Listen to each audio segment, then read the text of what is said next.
2, 1. What's up, buddy? What's up, man? How you been? Oh, I'm good, dude. Do you have a custom Zen can? Yeah, dude. Can I see that? Yeah, go for it. That's hilarious. What the fuck? Yeah. So it's just like a container. It's got like top shelf, bottom shelf type stuff. So watch me. Yeah, open it. Open the bottom right here. You fucking. That's so this great. is like. This is for me. So that's where you keep. And then when them. someone asks to bum one, I'm like, dude, I'm out. I'm sorry. Yeah, man. My friend, one of my friends at work, he makes custom belt buckles. Okay. And so he's always doing cool stuff for everyone. And he was doing everyone's little custom zinners. Yeah. And I gave him my logo. I'm like, dude, if you do this, like, that would be super cool, man. Put me in contact with that guy. I'll buy one off him. Yeah, that's I will legit. for sure. He told me, he's like, dude, if you get any inquiries, like, send them my way. Like, he's trying to. Well, it's funny do stuff on the side, you know? Because the sign, the last time you came on, did we have the sign in a little makeshift studio? Do you remember? Which one? This one? Yeah. No, you didn't. So Nevin, the lead singer from the Slums of Harvard, he made that for me. That's sick, dude. Yeah, because he works in his dad's like metalworking shop. Yeah. And so that's a metal? Yeah. Wow. Oh yeah. So dang. Yeah. That is dope, dude. And it's cool how it's like multi-layered. Yeah, and I have it like nailed into the wall, and then he dude. had put 2 metal brackets on it. That's a heavy motherfucker, this huh? This thing is dense, man. This is sick. Yeah, so he made that. Dude, we got the dopest friends, don't we? That's what I'm saying, dude. I'm like, we lucked out. That's what I'm fucking saying. And then, you know, the more podcasts you do, it just keeps growing, man. Oh, exactly. Oh, yeah. And it's a fucking... I haven't taken this bitch off the wall in a while. You gotta hang it with some freaking nails for sure. Yeah, I've got this. There we go. Probably should have done this after the podcast. Now that I might be having to put this bitch back in the wall. Okay. It looks good, man. And also, dude, congrats on your studio, man. I love the space you got. Last time we did the pod, I was trying to look up when we last did your podcast. And it was over like a year ago. It was like over a year and a half ago. It was like March of last year, I think. Yeah. Around there. Yep. Yeah, we because don't get me wrong, I was very, very thankful my friends let me move into the spare room when I needed it, and they let me use it downstairs. But yeah, that place was held up by hopes, dreams, and PVC pipes. Nice, so, dude.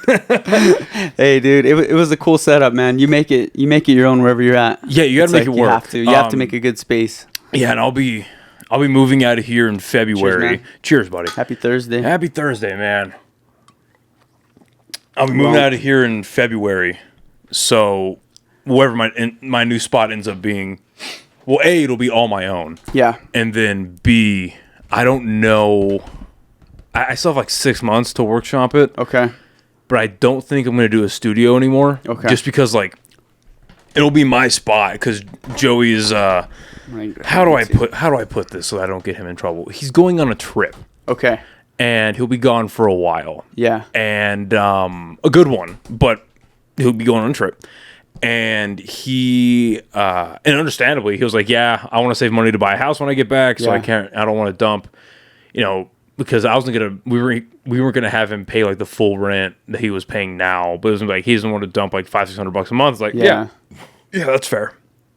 So that's hard. Yeah, exactly. I don't blame him at all. So I might end up doing like a couch setup. Okay. You know what I mean? Yeah. Because these, I have adapters for these that you just put them onto a table. Yeah. And then I have like standing mic, boom arms. Oh, it'll be cherry. I'll figure it out. Dude, just buy a crappy RV, do OnlyKings Wild Ride. Like Steve-O, yeah. Just go drive to their house, run a podcast. It was funny. When I went out to Austin, I did a podcast with a guy that I met out there. Now we're good friends. Yeah. And yeah, we shot inside his RV. That's dope. Or his camper. So it was a bad setup. That's the cool thing about what we do, bro, is you can pretty much carry a conversation anywhere. How is your podcast going? By the way, it's been going really good, bro. It's been going good. So for those of you guys that don't know me, my name's Josh Griego. Host of Against the Grain podcast, Against the Grain Custom on YouTube. Me and Noah kind of started somewhat around the same time. Like somewhere in 2019, I feel. You've definitely been repping out way more episodes. So you started before I did. You started before I did. Yeah. So Oh, did I? Yeah. Okay. I was October of 2020. Okay. Yeah. So yeah, roughly around the same time, I just had a love for talking to people, getting to hear stories. You know, I'm a firm believer everyone has a story worth telling. And I just like having a good time, bro. I like meeting new people, and like I just feel like I grow from that, like my own, you know, like every conversation. And now, you know, the different types of guests, like I'll purposely expose myself to something I'm not like educated on, and you know, at least you'll leave with the least you can do, like at the end of a podcast, is like leave with a good friend. You know what I mean? So I mean, I'm sure you know, since you started, I'm sure you're in like circles now that you probably weren't in before. Yeah. You're in different scenes now just by association. I know a lot of different people, it's fun. Yeah. Don't get me wrong. It's very fun. If people like you. Oh, it's okay. This episode of the podcast is brought to you by the amazing people over at Chop Chili Company.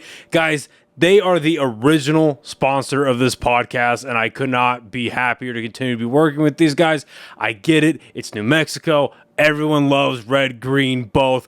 But this genuinely is my favorite brand of chili here in the state of New Mexico, and I love being able to partner up with these guys. They are absolutely phenomenal. Zane and the rest of the team at Chop Chili do an amazing job running that company, and they make an absolutely phenomenal product. And right now, they are running a very special promotional on their Instagram. Go check them out on Instagram. Go give them a follow. And as they post pictures with the hashtag Where's My Chili Challenge, if you can guess where in New Mexico that picture was taken, you can win not only free red or green chili, but also a free custom t-shirt directly from the company themselves. Again, go check them out on Instagram. Give them a follow. Check out their hashtag Where's My Chili Challenge. Win yourself some free chili. Win yourself some free shirts. They are also available in Smith's, Albertsons, Sprouts, and a ton of other grocery stores in the state of New Mexico, as well as El Paso, and they are expanding out to West Texas. Again, thank you so much to Zane and the rest of his amazing team over at Chop Chili. Back to the episode. I gotta turn this back up. Kind of fucked up your levels a little bit. It's all good. No, it's fine.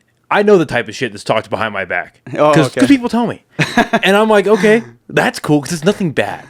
You know what I mean? Yeah, it's nothing like, you know, well, I'll take that back. I have been called a bit of a bigot sometimes, but I know that's not true. And my friends know that's not true. Yeah. So I don't, those things okay. But it's nothing crazy like, oh, he did this to this person, or he did this, he did that.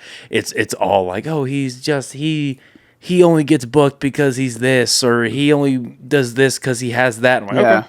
Well, what? Okay. Everyone has their own path. It's like you got to find your own lane. Yeah. Not everyone can walk through the same path and get to the same place, you know? No. And I've never, and I think this is true in life just in general. Nobody's gonna talk shit about you. Yeah. And like, really, I mean, because there are assholes at every level, but like, generally speaking, people that are talking shit about other people, they don't have it all together themselves. Yeah. You know what I mean? Yeah. They don't have it all together. Things aren't going well in their own life. Maybe it's not professionally, but personally, or vice versa. And it's like, all right, you do your own thing. I know exactly where I'm at. I don't walk around saying that I'm amazing, that I'm an amazing podcaster, or that I'm a fantastic comedian, because I'm not. That's for fucking true. Oh my god! But you know, hey man, don't be so harsh on yourself. Well, no, I don't. But I don't care. I've been to some of your shows, bro. I had a good time every time. Well, thank you. But I don't carry myself like I'm the shit. Right. You know what I mean? Well, I know how I carry myself, so it's fine. I will say this though, dude. That's what I love so much about stand up is like. You want to do something that will humble you on a regular basis? Try fucking stand-up comedy. Oh, dude, I can't imagine. Well, because like almost 3 weeks ago now, yeah, I had 3 shows in one night, and they just got progressively worse. And I was just like, what the fuck? Because I went up to Rio Rancho. Shout out to Eddie Stevens. He booked me for a show up there. Cool. And I crushed it. I opened up, did really well. And I was like, oh, fuck, all right, this is going to be a good fucking night. This is fucking, what's this comedy? You're like, 2 more? Let's go. Yeah, I'm like, comedy. What's up, comedy? Then I go down to Revel, and it's like 50-50. right? Which one was this? The roast battle? Or? No, it was the April Fool's podcast. Oh, okay. I must have just missed you. Because right when I showed up, they said that all the comedy was over. I was like, dang it. I wanted to see everyone. Yeah, so how did that one go? Oh, God. It was like 50-50. Most of my laughs were off of like crowd work type shit. And it wasn't even like real crowd work. It was just me calling some dude a dick. And then people were like, bah! So like, okay, whatever. So I didn't do all that great. But it was passable. And then... Those crowds are pretty rowdy at Rebel. Not only that, it was like, well... And this just speaks to experience. Because have you seen Trip Stelnicki? Have you seen him live? If I have, I don't know if I have or not. Maybe he might have been at one of your shows. Give him a follow on Instagram. Trip Stelnicki? Yeah, okay. go to one of his shows, dude. Okay. He's one of the best in the city. Okay. And just to show like the difference in experience, he goes up there because fucking AJ went up there, De Leon. He bombed. I go up there, I barely survive. Jared Ostrom, who's another hilarious motherfucker, he goes up there and fucking wades through the water, the best he can. And then so Trip goes up there, and the first thing out of his mouth is, I'm sorry you guys have had to sit through almost an hour of comedy when you came for a live podcast. And everyone's like, bah! And he kept riffing like just like on self-aware of the whole situation. Yeah, and I was like, oh, that makes perfect sense. And then I'm like thinking, I'm like, oh, I shouldn't have done bits. I have 2 long stories that work. Yeah. I should have done that because it's a podcast audience. Right. Okay. So then... that is a unique show, a live podcast, comedy show. I don't think I've ever... I mean, there's Kill Tony, but like... Right. Other than that, there's not too much. Live podcasts are becoming a thing. Yeah. And it's cool. I'll never do one just because like I don't see the interest. This episode of the podcast is brought to you by the amazing people over at High Desert Relief, a premier herbal destination right here in the state of New Mexico. They have extremely well-trained and knowledgeable staff that are more than happy to help you find what you're looking for or try something that you maybe have never thought of before. They have 2 locations right here in Albuquerque and a 3rd in Santa Fe. All 3 will be listed in the description of this episode below. All 3 locations offering legendary products at absolutely legendary prices, including this awesome merch that they were so kind enough to give me. They can be found at all 3 of the locations. Again, big thank you to all the people over at HDR. Back to the episode, to be honest, because... Like live show podcasts, like with an audience, right? Yeah, with an audience. With an audience. Yeah. We'll do live streams, whenever I get the chance to, but like, I'm not going to like do... I'm hosting a monthly show now, and we weren't able to do it last month, and we won't do it this month just because I'm busy as fuck this September. Yeah, and we're doing it again in October at Safe House, and that's like, and it's not a podcast, and I don't like label it as like OnlyKings Presents or anything like that. I put my logo on the flyer because I mean, fuck it, why not? But I want that to be a comedy show. Yeah, you know what I mean. What do you call it? It's called Crisis on Infinite Mics. Crisis on Infinite Mics. I thought you said Christ is on Infinite Mics. I'm like, what the heck, dude? That's Jesus crazy. himself shows up. No, but it so what we do is we have, and I completely stole this format from a show I saw in Austin at the Creek. It's called Banana Phone, and what the format is a comic goes up. The full set is 6 to 8 minutes. Yeah. But after 90 seconds, AJ's been producing it for me. So he's on like computer and shit like that. He makes like a ding ding ding sound, like a boxing sound off the computer. Okay. And just to let people know. Yeah. Well, after that, after 90 seconds, he rings the bell, and the panel, which is me, him, and 1 to 2 other comedians, and then the entire audience are allowed to now heckle the comedian as much as they want. And it basically becomes a shit-talking show. Dang. The first one went really well because we had amazing fucking panelists. The comics were great. The audience was a small audience, was a lot of fun. It was funny. Like this is a local comedian. Cool idea. Yeah, well, his name's Black Mike. This local comedian. Yeah, he was on the stage. He was supposed to only do like 6 to 8 minutes. He ends up doing like 15. Because him and this ex-cop just went back and forth. Very fun, lighthearted. But no one wanted to put the gloves down. But he was the last comic. And we were and he looked at us because AJ lighted him at 8 minutes. Yeah. And he saw it and then kept going for about another like 30, 40 seconds. And he's like, dude, I just want me to get off. And I got my mind's like, no, keep going. And I was like, I turned it on. I was like, do you guys want this to stop? And they were like, woo! I was like, all right, keep going. And they just fucking went at it for like another 7 minutes. Take his head off. Get him. Oh, it was great, dude. And the dude was a good sport too. But all that to say, like, I do a monthly show now. Yeah. But that's just because I love stand-up comedy and I want to add to the scene. Yeah.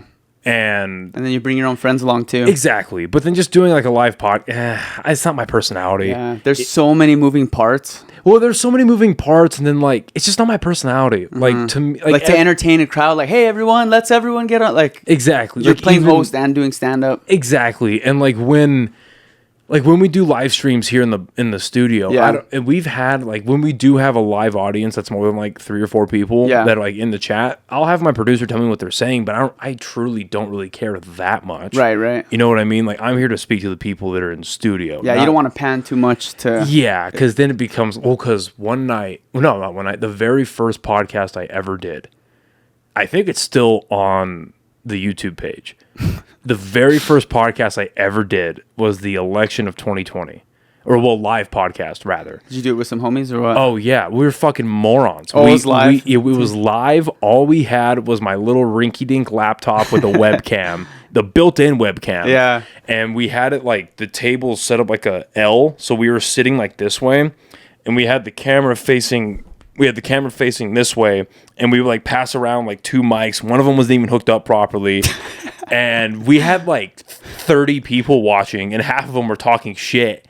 And like one bitch was just going off. I'm like, you guys are a bunch of fucking Trump fucking and it just got to me. And I was like, all right, we're done. This is bullshit. I am too early because this is, I put up my first podcast on like October like 16th. Yeah. And this was like 3 weeks later. And then just internet hate on a very small level, but internet. I was like, all right, we're done. Anyway. So I don't see myself it's risky doing it. I mean, you have to know yourself, but when you're drinking, drunk with friends, we were hammered, loose tongues. Oh yeah, we were hammered. I've had episodes where I was like, I definitely have to rewatch that. Like, I had a good time, but and you want your guest's best interest too. You know what I mean? Well, because if they're drinking with you, you don't know what they're gonna say either. Well, and see, there was one episode that I put out a few years ago, and that's the only one. Like, there'll be a couple times where like a guest of mine like, hey, I didn't like what I said here. Can you take that out? I'm like, okay, that's fine. Like, it's all right. It is what it is. One of those happened real recently. And I'll tell you afterwards. Okay. Real recently, because I don't even want to say the gender. This person, just did though. this person cracked a couple of jokes that I thought were very funny. Yeah. But due to her current predicament in life, it's not exactly the best thing to have that out there. It's like a business move. Yeah. Because it'll get her own PR. She's her own PR manager. Because just with how people are, especially in let's say the Southwest, she'll get canceled like that. Oh yeah. So I was like, yeah, I'll take that out for you.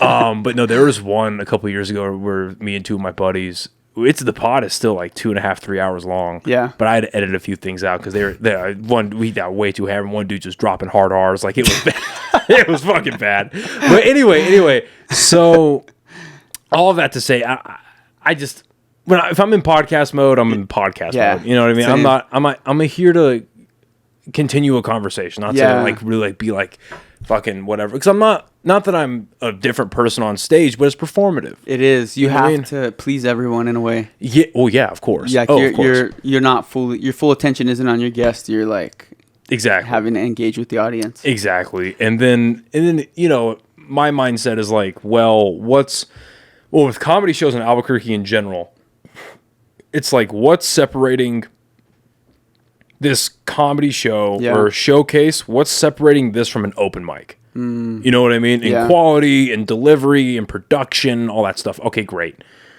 And then with something like that, it's like, well, what's separating this from just me doing stand-up for an hour? Right. I don't have a fucking hour, so why would I put these people through that? Anyway. So we get done at Revel, and then I go to Dry Heat. Oh, it got worse at Dry Heat, dude. When I tell you there was 6 minutes of silence, was your confidence like already kind of hindered after Revel? And you like because I got off stage at Revel and I was like, you know what, I got a few. Again, it was like 50-50. Yeah, I got a few laughs and like this will be okay. I've been to Dry Heat like that time at Dry Heat I think like 6 or 7 times. It's like I've been there. I go there almost every weekend just Right. to watch anyway. So I know the club. It's going to be fine. You pick it back up. You know what works. You have your material. And I very classic move. I was like, I'm going to start with things that I know, like 2 or 3 bits that I know work. I'm going to do 1 or 2 in here that are new that I think can work, whatever. And if those suck, we end with the banger. We move on. Yeah. You know what I mean? And so what happened right off the rip? Was it just dead in the water? Dude, it was because it was so fucking bad. Like, when Was it just dead air? Did you get a clap? No, literally silence. They were staring at me like they were staring at me like, who the fuck is this guy? Why is he on stage? Who the fuck is this guy? And like, it was funny because I did a couple like political jokes, and there were a couple of dudes in the crowd that I saw wanted to laugh, but they were with their chicks. Yeah. You know what I mean? So I was like, really? You Quit being a chicken, dude. Yeah, right. Well, and then what made it worse is I made a joke about which one did it? I think it was it one that I might have heard. Did you do it at AJ show? Probably. No, not the last Okay. one. No, I made a joke about okay, so I made 2 that like made the comedians in the back laugh out of embarrassment. So the first one that I made was one that you heard actually about the Olympics being gay. Oh yeah. And that one usually does okay, like at any kind of show, and it's done well at Dry Heat. Like I've gotten a pop off that. So I did it there, and there's a couple of chuckles, and then I hear like Sarah, the owner of the club, who's gay as fuck. Yeah. Even like her and like a couple other like comics in the back were laughing at her, like, damn, that got nothing. Then I do a cum joke about Bill Clinton. And that got dead silence. And I was like, Jesus Christ. And all the comedians in the back were like, ha, ha! You know what I mean? Yeah. And then so I was like, it was bad. It's just a bad crowd, you think? No, it was just me. a combination No, of... I don't believe in bad crowds. If you're a good enough comedian, I don't believe in bad crowds. Yeah, I believe you in could get it at anyone. Yeah. But you said some people were, you could tell they wanted to laugh, but they were like, yes, but with their that's chicks. But that's my responsibility Yeah. to make them comfortable enough to laugh. Yeah. You know what I gotta mean? make it so funny to where they don't. Exactly. Well, then I Sure. also need to have more tools in my toolbox to be like, okay, they're not going to like this, so then we need to pull out Just this. twist the knobs a little bit. Exactly. And Damn, dude. yeah, 3 so strikes. Well, then I look up at I look up at the clock in the back of the club, and I've still got 2 minutes left. Yeah. And I'm like, You're like, please make this. no. And it's like one of those slow motion clocks. yeah. I'm like, no way. So then I You can pulled hear out your sweat just coming out of your pores. So I pulled out an old joke that I literally did, and I haven't done since. I did on my very first show last year. I've been like tinkering with it. Haven't really sat down and written it, but I like tinkered with it, move it around, try to figure out like, does this work now? And it got a couple of laughs. Like my punchline at the end got a couple of laughs, and I just took it and ran. I was like, "Thank you guys so much. Have a great night." And I just grabbed. Don't my even water. promote your pod. You're all No. I was like, do not talk. And dude, like, you know it's bad because I finished my set, and I went. And normally, like when you finish doing your set there, if the audience members recognize you from, because usually like there's 6 to 9, maybe 10 comics. So like in the audience, kind of. No, like going on stage. Oh, like back to back. Yeah. So like if the audience members, when they get done or the show is over and they're all leaving, if they recognize you, they're like, "Oh, good job," or they'll like nod to you or wave to you, whatever. Dude, I got done. I get off stage. I'm sitting in the back and I'm watching everyone else go up, and as the lights go up and everyone's leaving, nobody even looks at me, dude. Oh, dude. You come home, your dog doesn't even look you in the eye. Dude, Me and Pierce were just talking about that because he said he hosted one of AJ shows or something. Oh, it was not good. And he said it didn't go well. No. And he was just saying like, well, you just feel like the whole world just thinks that you're fraud. Like, yeah, well, even though they weren't there. Well, I didn't say anything to him. Obviously, I didn't know they were going to do that because I was there when that happened. Yeah. And I didn't want to say nothing to him, and I didn't want to like, give him shit about it. It's like, you just got done doing it. It's your first time. Who gives a fuck? Like you did it, But I was just confused. Like as it was happening, I was just confused. Because like, well, like, is he a comedian or he's? Well, no, I was like, just because it was a dual host. Yeah, they were trying to do like a bumping mics kind of thing, like a Jeff Ross, Dave Attell. You know what that is? Check it out on YouTube. It's pretty good. Bumping mics. Yeah, I think they have a Netflix thing as well, but it's like a thing they started out doing, I believe, in the cellar. They like riff off each other. Yeah, pretty much. And every time they fuck with each other, they literally get mics and go like that. Nice. So Yeah. So that was what it was kind of like, seemed like it was was supposed to be. Yeah, and they kept like, and it wasn't completely Pierce's fault either. I just want to make that very clear. It was also AJ's fault. Yeah. AJ did not do a good job either because he was like stepping on his shoes and then he stepped on his and it was going back and forth. And I was just sitting there and because I wasn't going up that night. I was just watching like, okay, whatever. Because the comics picked it up and it was a fine show, but I was like, what the fuck is going on? Yeah, he talked. It's funny to hear his side of it because he's like, dude, I definitely didn't prepare as much as I should have, but it's okay. But he was happy just with the fact that he did it. But he said next time he'll like, obviously take it more serious or like I would love establish that relationship with the two hosts first. Like, hey, like because they were probably fresh friends, so they like don't really know each other's spot. Right. That was probably hard. Yeah. I mean, this from doing your podcast. Like, it's challenging to meet a new person for the first time and sit down and do a podcast together. Now, imagine doing that in front of a live audience and you got to make people laugh. Yeah. And then you hear a kid crying in the back just to throw some fire on it. You're like, yeah. Some guy coughing loud. You're like, damn, dude.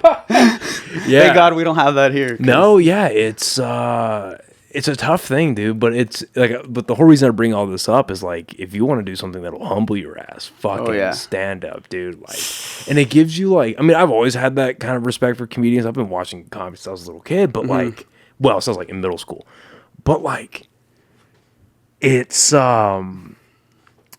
just because it's one thing if you're in a comedy club and you're bombing. Then it's like, okay, maybe we need to reevaluate why you're here. Is this an off night? Yeah. Is it like, because everyone has off nights. Everyone from Chappelle to whatever, right? Right. Everybody has off nights. But then it's like, oh, right. Do we need to go back to the lab a little bit? Do we need to figure these things out? Do we need to, you know what I mean? And and I think the same thing goes for podcasting as well. It's an art, dude. And you have to practice. It's just like jiu-jitsu, MMA. It's like, you get choked out a lot at the beginning. And then you learn how to counter those things. And not only that, but there's a million different ways. I always relate everything to MMA, by the way. No, For everyone watching my pod, I'm like, everyone like gives me crap. They're like, you somehow always find a way to loop it back to UFC. I'm like, dude, I'm sorry. Well, you find, because it's your podcast and you're talking. Fuck those. No, it's just friends being funny with each other. It's like, I do it whenever we're having beers, hanging out. Fuck you. No, I'm just kidding. But no, it's but about UFC, no, I'm just kidding. But no, you loop things back to what you enjoy. You know what I mean? It's all about what you're into. It's your platform. For sure. And that's the beauty of it. But then where that changes with stand up is they don't give a fuck about what you like. Make me laugh. Yep. That's the audience's money. I paid money. Make me laugh. Put the coin in the slot. Like, let's go. It's like it's a fucking peep show. Hey, dude. Next time you're drowning, just take off your shirt like Bert Kreischer, maybe. Oh God, nobody wants to see that. No, at least Bert Kreischer's like comically fat. Yeah, he has like the perfect belly for. Yeah, I'm like shirtless guy recovering from surgery, slightly over, out of shape, trying to figure myself out. They're like, is that a scar? Cellulite? What the? Is this guy okay? Well, because even like, I just got out of the shower. And I had my towel on my waist, and Joey came upstairs, and he looked at me all strange. I'm like, what, motherfucker? Like, do you want to fight? Like, what the fuck? He goes, no, he was like, oh, those are your surgery scars. I'm like, yeah, dickhead. What do you fucking, the fuck do you want from me? That's funny, but man. How long have you been doing your podcast now again? Like 4 or 5 years around there? It's about 4 years. How do you go about, two questions. First question is, how do you go about booking your guests? And how far out, and this is a very selfish question just because like this is kind of like insider baseball. Yeah. Like how do you go about picking your guests and how far out do you book? And do you mind if I get us in? Yeah, go for it, bro. Cool, thank you. Cool, man. You like that? Yeah, fuck it. All right. Sweet. Thank you. I'll throw one in with you. So this ain't Zen. The way that ain't Zen. What is this? Oh no, you got an Ons. That's like bottom of the barrel, bro. You got to get the lip pillows. I was gonna say that's not Zen. Yeah, it feels like a Tempur-Pedic on your lip. Dude, I want to hear your answer to the question. I'm trying to zen a little more, like throw these in. Yeah, I remember last time you said you really didn't like them. Because I'm not sold on them yet. I like them because it gives me a little bit of a buzz. Yeah, and I'm trying to quit dipping. I have a bag of Red Man somewhere around here. Like Chew? Yeah. Yeah, like Redman, like You actually do that like, leaves you. sometimes too. Well, because that's what I've always really enjoyed that. I last time you came on, and even when I came on yours, I had Copenhagen. Yeah. And that's my fucking. Oh, I love Copenhagen, but I know it's not good for me. You know what I mean? And I can live with, you know, like with nicotine. It's just it's a chemical. It's the addiction, possibly, but it's not going to give you. No one admits to it. Yeah, but it's not going to give you cancer. You know what I mean? Yeah. Like, that's the main reason why I'm like, yeah, let it slide. Yeah, the tobacco was going to give you cancer. So I think I have a bag of Red Man in my truck. Yeah. And I'll throw that in if I'm like actually like really stressed out, or if I just really, or if I like, okay, so 2 nights ago, I think. Yeah. I was driving back from work, freeway's backed up, pull up Google, and it says 45 minutes till home.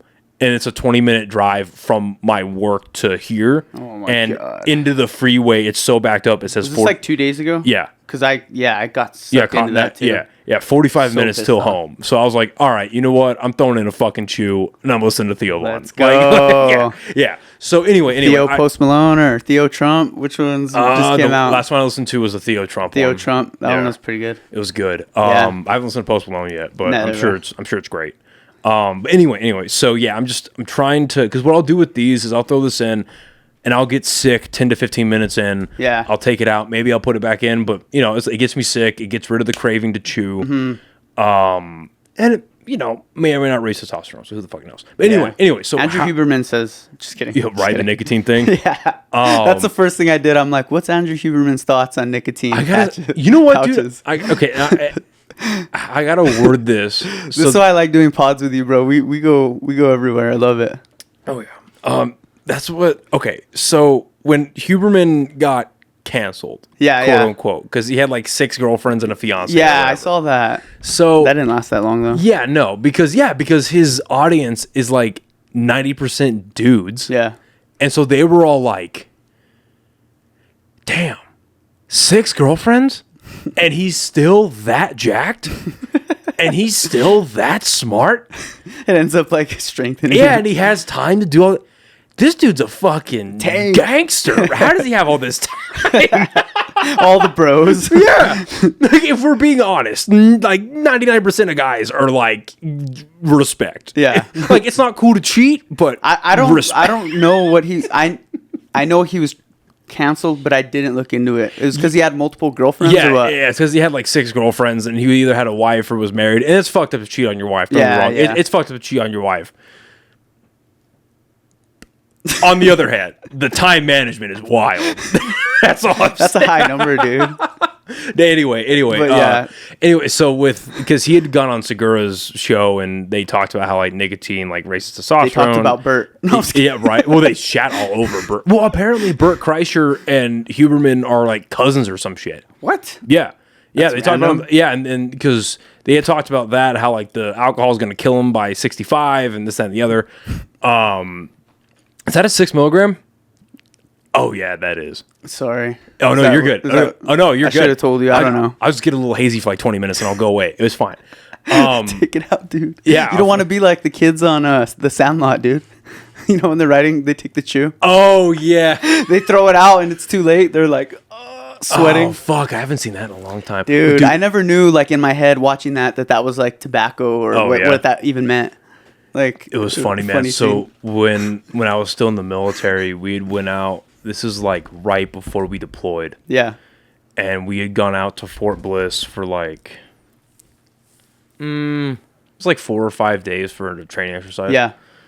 And this is one of the reasons that made me get out of the military in the first place. But there's a lot of hurry up and wait. You know what I mean? So we're literally sitting. It's like, oh god, that summer sucked. It was like 105 or something like that outside, and we're sitting out of this like less than paper thin solar shade, just cooking. Right? Like we're all just dying. Like, you know what I mean? Just drenched. Yeah, waiting to fucking get the go ahead to get geared up and go do our training exercise.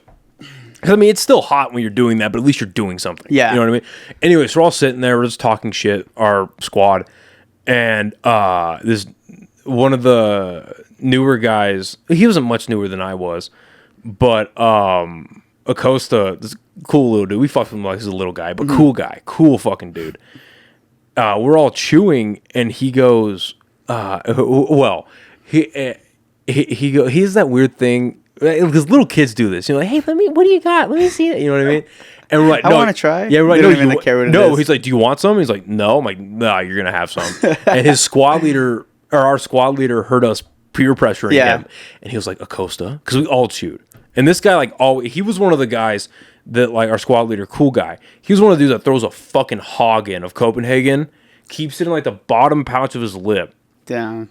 And then just barely spits. Yeah. He's one of those guys. You know what I mean? Like he has, like, he's, like, his... There's always a little, like, dog drool come down. Yeah, like, like, his gum has a pouch for the tobacco. You know what I mean? It's like a perfect pocket. Yeah, so he comes up, he goes, Acosta, if you put that in your mouth, drink water, because you will get dehydrated. And, oh, fuck, yeah, that's 6 milligrams. Ooh. Oh. You're about to pull it on a Costa, dude. Oh, yeah. So he throws one in, and yeah, literally what I just experienced, but, like, I'm sure, like, times 10, because he had never chewed before. Yeah. Like, 5 minutes later, he was like, whoa. And I'm like, yeah, that's a head rush, son. Have fun with that. And it's, like, super hot outside. He's already drenched. That sounds like the worst experience. Yeah, it was bad. Anyway, so... Did he chunk it? Huh? Sorry, did he chunk it? Or no, he was just like... No, because, like, if you just get over to the initial hump, like, and that's the one thing I like about chew, not the one thing, but one of the things I like about chew over Zen is if you get a buzz from chew, just stick with it for like 5 to 10 minutes and you get over it. Okay. And then it settles. You're usually if it's your first time, you'll probably puke. Yeah. That'll probably happen if you put too much in. Just put a little bit in, get past it. You're fine. Sit down. It's literally like a dosage by yourself. Yeah. This is like a set, like 3, 6. I saw some brands that are doing like 8 or 10 milligrams. Dude, everyone at my work, they have I forget what website they buy them from, but they buy them by the bulk. Yeah. And it's like $2 a like can or whatever. 12 milligram, dude. Fuck you. Yeah. And no. They look like it looks like a horseshoe, like it's long enough to fit. Well, I looked it up. I was bored at work. Dude, that's too much. I was bored at work last week and I looked up like how can you overdose on Zen? Like can you get like nicotine poisoning? Yeah, because people are snorting them now. That's stupid. Yeah, I've been hearing about people doing that. That's dumb as fuck. But yeah, it was like any more than like 50 milligrams of nicotine ingested in the body. That's actually ingested. How many milligrams? 50. Oh, okay. So any more than 50 milligrams can give you nicotine poisoning. Whoa. And I've heard of people getting nicotine poisoning from like cigars when they inhale it and shit like that. Yeah. But anyway, yeah, usually because you just put a little bit in, get over the hump, you'll be fine. You'll sweat a little bit like I am right now, but you know, it's all right. Say in yoga, namaste. Yeah, exactly. Just say that to yourself a couple times. Or grow a pair. No, yeah, right. No, yeah. No, you literally just grow a pair and you get through it. Okay, so how are you picking your guests and how far out do you usually book yourself? So the way that I pick my guests, and I've said this a lot, and it really is true, like the guests kind of do pick themselves in a way. I've been trying to go to more events, I've been trying to put myself out there more, just to meet people, get to know people. If I go to a live show, you know, I'll try and, you know, meet the people that are playing that night, talk with them. So like my last 2 guests, so my last guest, I had DJ Sadia on like 3 days ago. I went to a club and she was playing. And it was like a really good set. Like I don't even go out that much, but I was like, this girl's dope. This like EDM, I'm assuming? The type of music she's playing, yeah. I saw the clips. I haven't seen the full episode, but I saw a couple of clips. Yeah, so she does, yeah, it's like techno, EDM. And so I put a video of it on my story and I tagged the club because I didn't know her name. I didn't even know her IG. And then she messaged me like, hey, you should add me to this so I can repost it or whatever. And then so I started like talking like, hey, I got a podcast, you know, like your set was sick, whatever. She's like, yeah, I'm down. And then a week later I go out again and I run into her like in person. And I'm like, you want to be a guest? Like I just met you officially. Like, let's just do it now. It's fresh. It's been happening like that a lot lately. A lot of guests, let's just like, hey, I had a good time with you. Let's like hang out next weekend and do a pod. Like it's fresh. We have something to talk about. I typically don't reach out like to people I don't know that often, like on Instagram. It's always been like authentic, like in person lately. I'm sure I'm going to get to a point where I'm going to have to start, you know, throwing DMs out there and stuff. But I've lucked out and I've been able to pull guests just meeting him in person. And then Pierce, who hosts the 505 Connection, who was the previous guest, who also had me on a guest as his podcast. Shout out to Pierce. I ran into him at AJ show, and that's whenever we were all hanging out. So at Casadas. Yeah, at Casadas. Yeah. Oh no, not at Casadas. At the distillery. Oh, okay, at Safe House. The Safe House, yeah.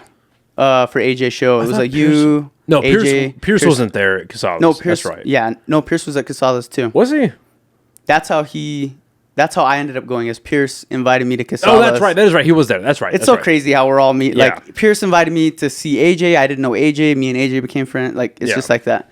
But when I saw Pierce at AJ show, it was just like, dude, let's do a pod. You had me on. So I don't really have a specific way. I kind of just go with the flow. Like I wish I had like a structured system of how I pick guests, and this is what's working, this isn't. I kind of just go off of like who I want to talk to at that time. That's right. Like, hey, I'm in the mood to hang out with a person who plays the guitar or stand-up comedy. So it's been like that. And so as far as scheduling goes, I don't really have a calendar. I usually try and plan out like 2 weeks ahead if I can. But typically it's been like a week. Okay. So like I'll message them like on a Monday or a Sunday and be like, hey, what are you doing next weekend? Do you want to do a pod? Or I'll just leave it open to them. Yeah. Say, hey, are you free anytime this week? And whatever day they choose, I'll make it happen for them. So kind of just leave it up to them. No, that's fair. But yeah, that's something I could get better at for sure. But I don't want to like fix what's kind of working right now. Like I'm not overly stressed at all. Like I'm not like, oh man, like I scheduled a pod, like I can't do this or go to this wedding or, like you don't know what you're gonna do a month from now. It's hard. You're really good at that.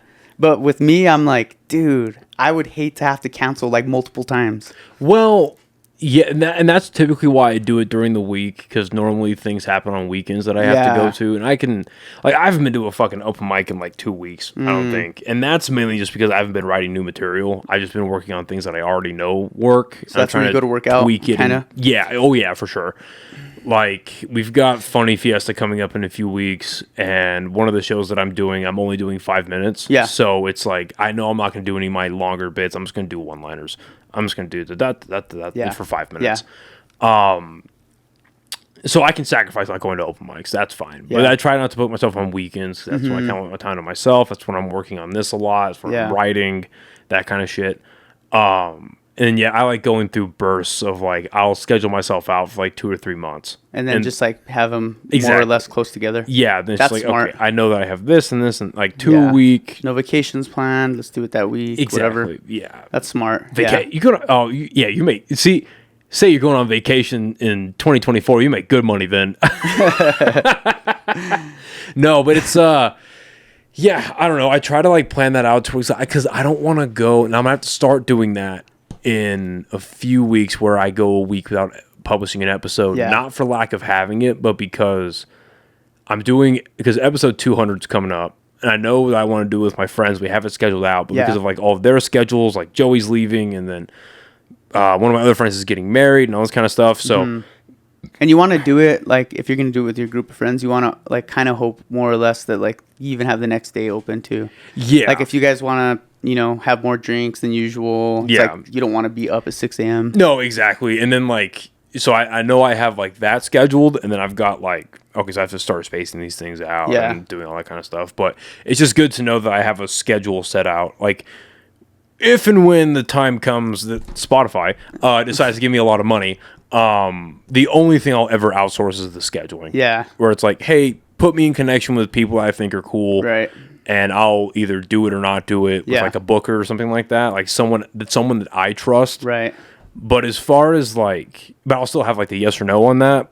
Or like, you know what I mean? And then like, I would love to give away my social media because I hate doing that. Yeah. And then also that would help you too, knowing in advance. Like, let's say it would help you prep. Like, let's say that person has a book or something. Well, it's funny. It would give you time to do that. It's funny you say that because there's I just bought a book today that I've heard is really good. And I'm going to try to read it over the next month because the authors are local to Albuquerque. Okay. So I want to like have them on and stuff like that. And Cool. what you're saying a little bit earlier about having to actually send out messages on Instagram or like send emails, that's been a thing for me. Yeah. I hit that wall early on. Yeah. You know what I mean? It was Yeah. like, okay, if this is going to be something I need to continue, it can't just be my friends. This has to go out to, and I want to talk to newer people I haven't met, but it's like, I have to put myself out there. Right. And God bless Instagram for making the collaboration button a thing. Right. You know what I mean? Yeah, that's super dope. Because you get so much more exposure. No, exactly. It literally, for people who don't know what that is, you put something up, you press collaborate, and if the person accepts it, it gets put on their page. Right. And so now you're exposed to all of their people. Yep. So that's a win-win for both parties. Exactly. So then, well, I would honestly say that like it's more of a win for me than it is for them at this point. But I'll just be completely honest. But like today, the episode that came out, the girl that I had on, she is in like the modeling scene, like modeling community here in Albuquerque. Yeah. So it's like, okay, so it gets put. I'm not in that. Yeah. I have no real interest in all not of that yet. But you know, I don't have a real interest in all that. But I think she's cool, and I think what she's doing is cool in that within that. So it's like all of those people get to see it, and then it's like a comedian or like a musician, and then my buddy or whatever the fuck it is. Yeah. It was funny. It was end of last year. I had me and my buddies. We did a live podcast. Got super hammered. Whatever. I put up this clip, and it ends up getting, or this reel on Instagram, ends up getting 5 million views. Damn. One of my buddies that I tagged in it gets a message. I'm not gonna say where he works, but got a message from, or got an email from his work saying, "Hey, you were," because the clip was us. Literally, we were just laughing, and at the time, because we were drunk, we didn't know, but we found a AI clip of Winston Churchill making a joke about genocide. Oh, okay. And so that clip was on there? Yeah. And so, because I chopped it up whenever. And it was you guys responding to it? He's just laughing at it. Yeah. That's all it was. But his work sent him an email, and they were like, hey,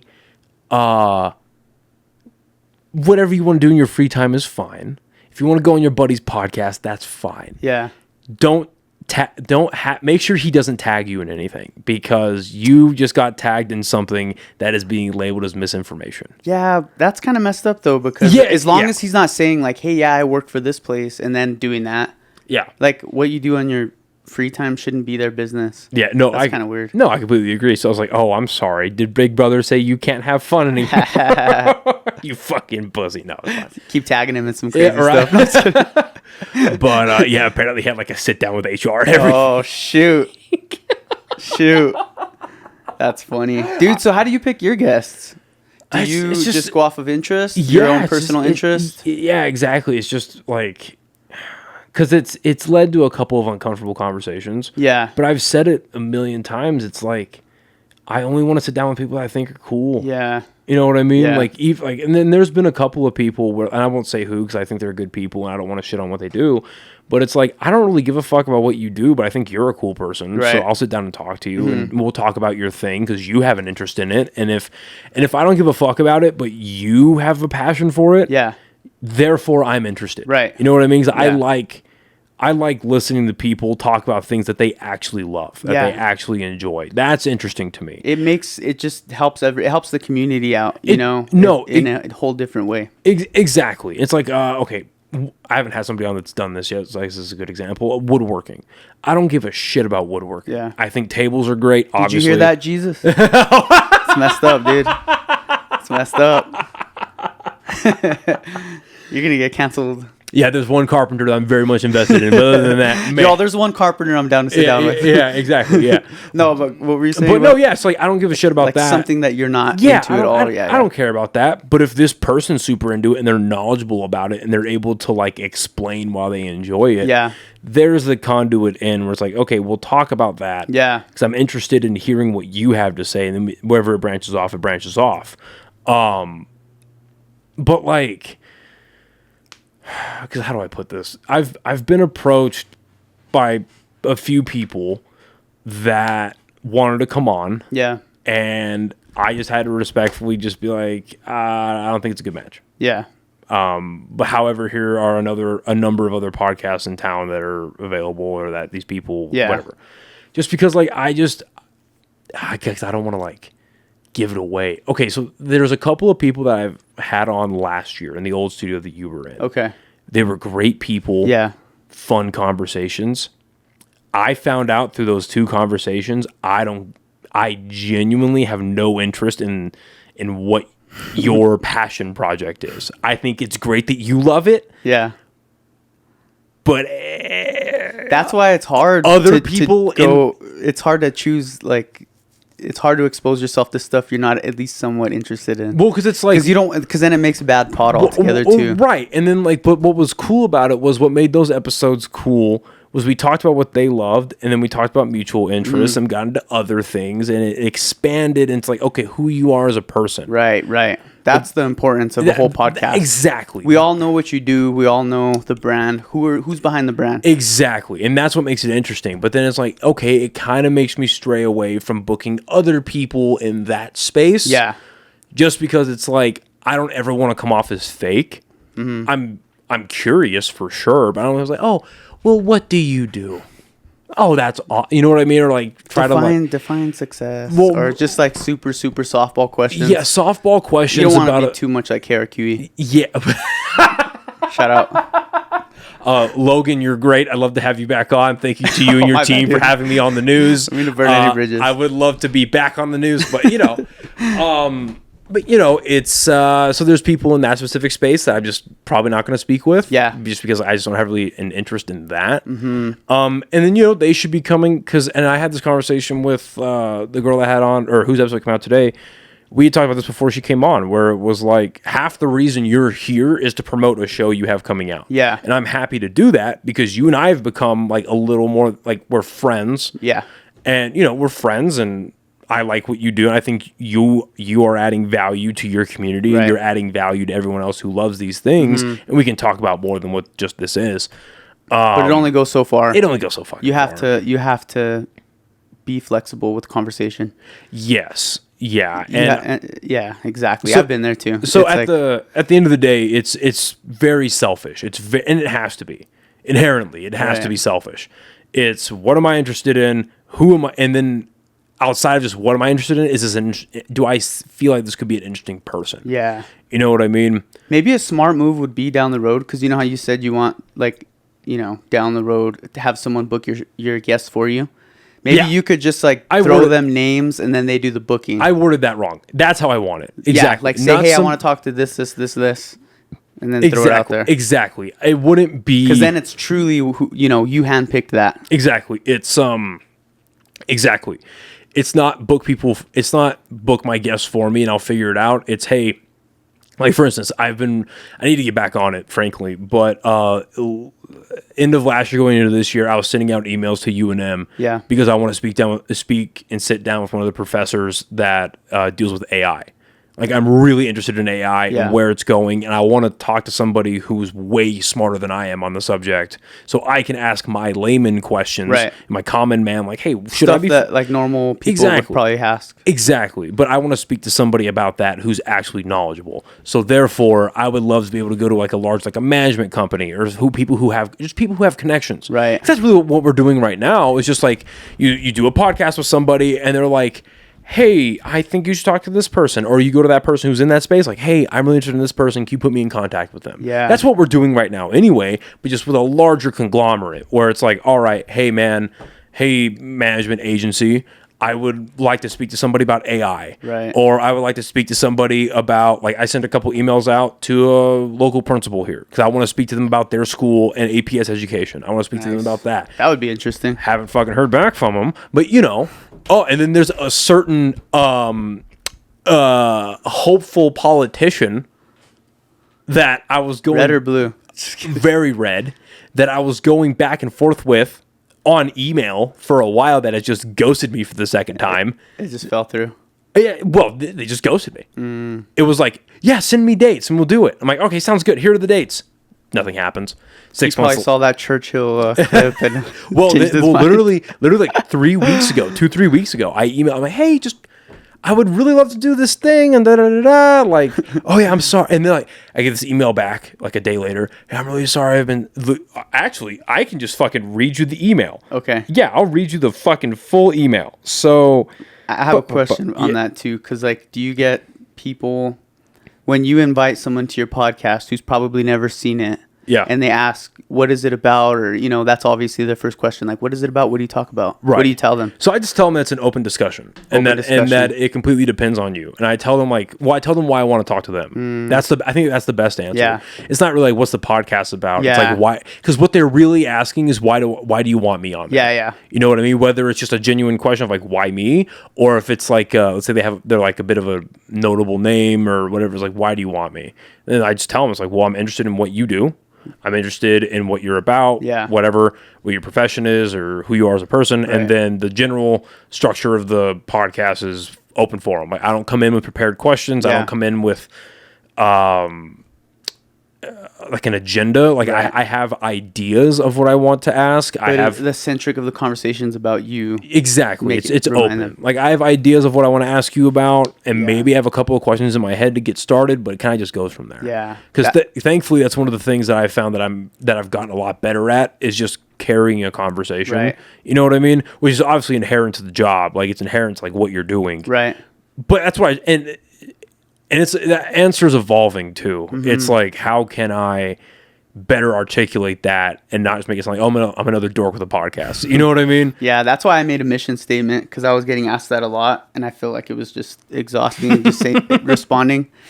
So I made like a mission statement. It's on my Instagram. I think it's like pinned to my page of literally what. Oh, the graphic. Right. Yeah, so if you swipe, there's a whole mission statement. So usually I'll like send that to the guests just so they get an idea. Like this is more or less what I stand for and what it's all about. And then obviously, you know, I feel like I covered enough to let them know, okay, this is what it is. Yeah.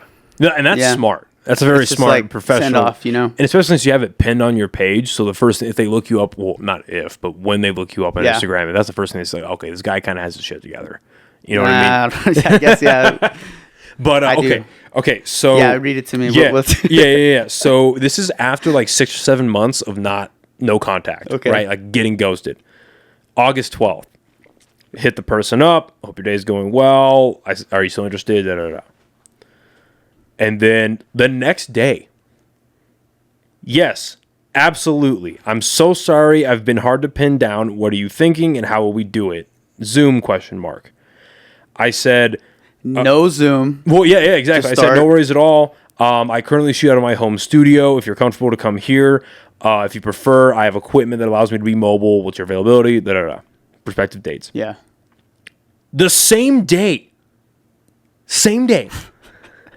You bet. Happy to come to you. Send me some times that will work for you, and we'll make it happen. Oh, dude. What? The next morning. Sounds great. Does this day work at this time? Nothing. That's August 14th. Nothing. August 19th. Hey, just wanted to follow up. Does this date work for you? Nothing. So we're shooting this September 5th. That's August 19th. Politicians don't say the name. What politicians do. But you know, man, that sucks. Because that would have been a fun one. Yeah, that sucks. Because that would have been fun. What the heck, man? But you know, it is what it is. And hey, watch after this pod, he's gonna message you back. Hey, dickhead. It's like, all right, yeah. Hey, yes, I apologize. Well, what's funny is because this person, this might narrow it down a little bit for anybody who's actually interested to do a little bit. We're playing a guess that politician. Yeah, but they have their own podcast, and they released one. A week and a half ago, and I saw they had released and I'm subscribed to it on my YouTube. Yeah, and I saw it, and I saw the episode come up, and it said like 23 minutes ago. So I went on their podcast episode, and I commented. I was like excited. I said something. Hey, so do these dates work? No, it wasn't that bad. That would have been funny. It wasn't that bad. Hey, just following up again. Yeah, it's like something like super fucking sarcastic and passive aggressive. I was just like, hey, I said like, looking forward to listen. Can't wait to have him on the podcast. And it's under my like OnlyKings. And these fucking these fucking people like the comment. And I was like, oh, okay, dude. Okay. So now I see where we are in this. Like, yeah. Now yeah, right, exactly. Boost our algorithm. Keep commenting. No, for real, exactly. So like, okay, now I see where we are. Well, okay, I'll take that back. I don't know that they liked it, but I just saw one like, but no other comments. So I was like, okay, obviously, come on. Yeah. You know what I mean? So it's like, all right, now I see that should be a dead giveaway who it is, though. Exactly. I'm just saying that. Exactly. So, yeah, it is what it is. The person's very welcome to come back. I haven't had anyone ghost me yet, but I feel like it's coming. Yeah, it is what it is. And, but you know. But that's aiming high, though. Yeah, well, because it's, yes. Well, I mean, they have on their website, they had a thing where it was like, contact us. Cool. So I was like, fuck it, I'm going to contact you. Yeah, dude, I would do it. I mean, that's probably what's helping Donald Trump out so much right now is because he's just like on a podcast free. Oh, I got to disagree with you there, dude. You don't think so? Because I would rather at least hear someone like through a bunch of conversations. Okay. Because that's the whole reason you watch a podcast, right? At least somewhat.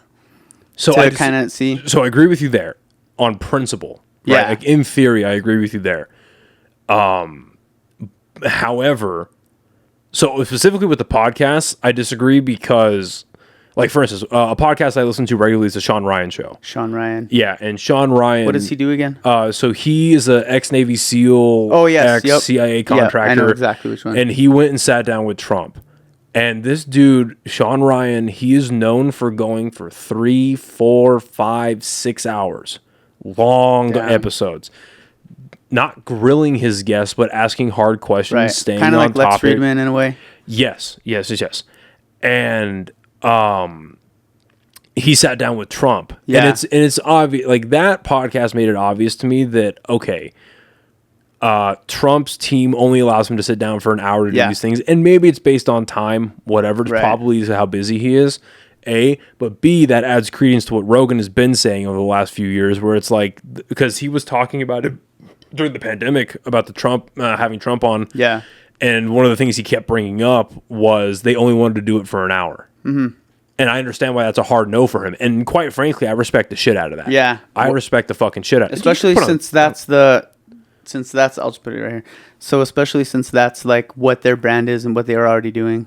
Right. And so I understand that part. But outside, then the second. So what went south? Just the timing thing? So the second part of that is what I don't like about Trump going on these podcasts is that, especially with Sean Ryan, Sean Ryan just let Trump walk all over him. Oh, he did? He just gave him, and I understand that he was just happy to be there. Yeah. And he was like making the most of his time, no time to argue, just get to the next question and let that answer be the answer. I understand that. Yeah. But on the other hand, there are a few questions that he asked that Trump just didn't answer. He gave a nothing burger of an answer, and it was like, no. Re-ask the question. Yeah. No, if you want an answer, get a real answer out of it. Right. Not what do you just stand for? Well, it's like what's your you should at least have an opinion. Exactly, because I see both sides of it again, where it's like, well, if a nothing answer is his answer, what does that say about Trump as a person? Okay, I see that. Yeah. But on the other hand, it's like, it's your platform. He's coming onto your platform. You might be shooting in Trump Tower. Yeah, but that's the risk of doing a podcast. Exactly. It's like, so it is what it is. Yeah. But I will say this though, and I'm also Trump just went on Lex's podcast. That's the one I watched. And I'm about 20. That's why I think it might, because Lex asked is the same. He asked the questions. I see why. Well, I got a little bit more past, hard. Yeah, I got a little bit past the part where he was asking him twice about the election. Yeah. And asking about the divisiveness of the country. Yeah. So I liked that. Not surprised, but I like it because that's who Lex is as an interviewer. But as a broader statement about Trump's campaign right now, broadly speaking, his campaign is trash.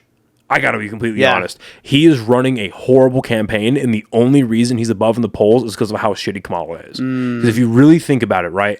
Like, so if you look at Trump from 2016, he obviously had to make a name for himself in politics, and he had to say bombastic things. He obviously understood that, and his team understood that, where it was like, okay, if you just go out there and say wild shit, but you're right, they're going to get on your side. You're going to break away from politicians and whatever. Okay. That's the first thing. But then you look at him 2016 compared to now, especially post-assassination attempt. Like, the best way I heard it put was from Tucker Carlson and Dave Smith.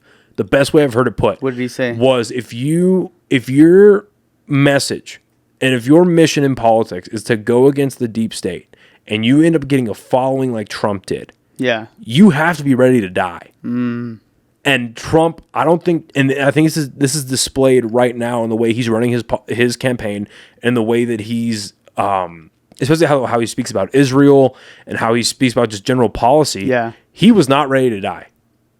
I think that assassination attempt happened and he was like, well, this is real.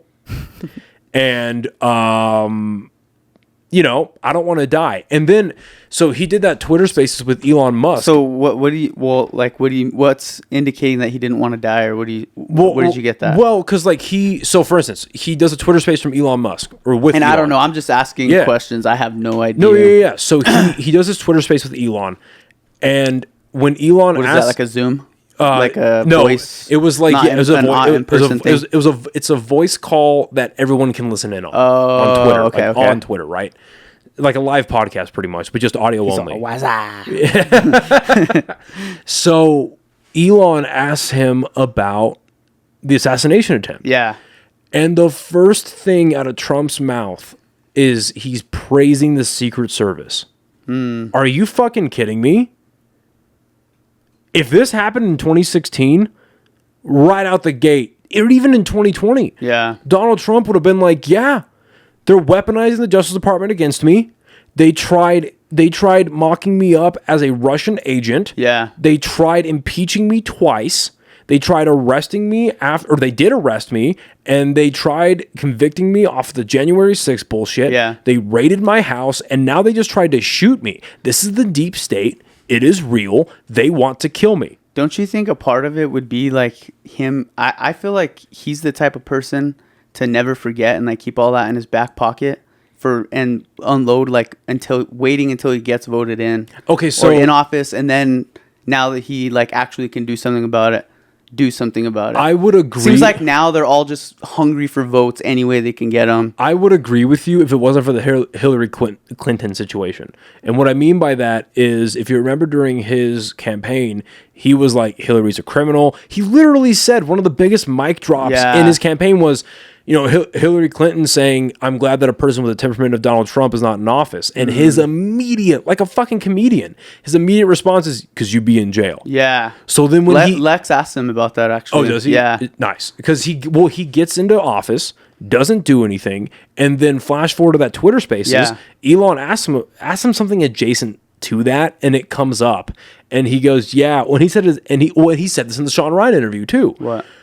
He goes, I didn't go after Hillary Clinton because I got into office and I realized that it would be a bad look for a former president's wife to be in jail.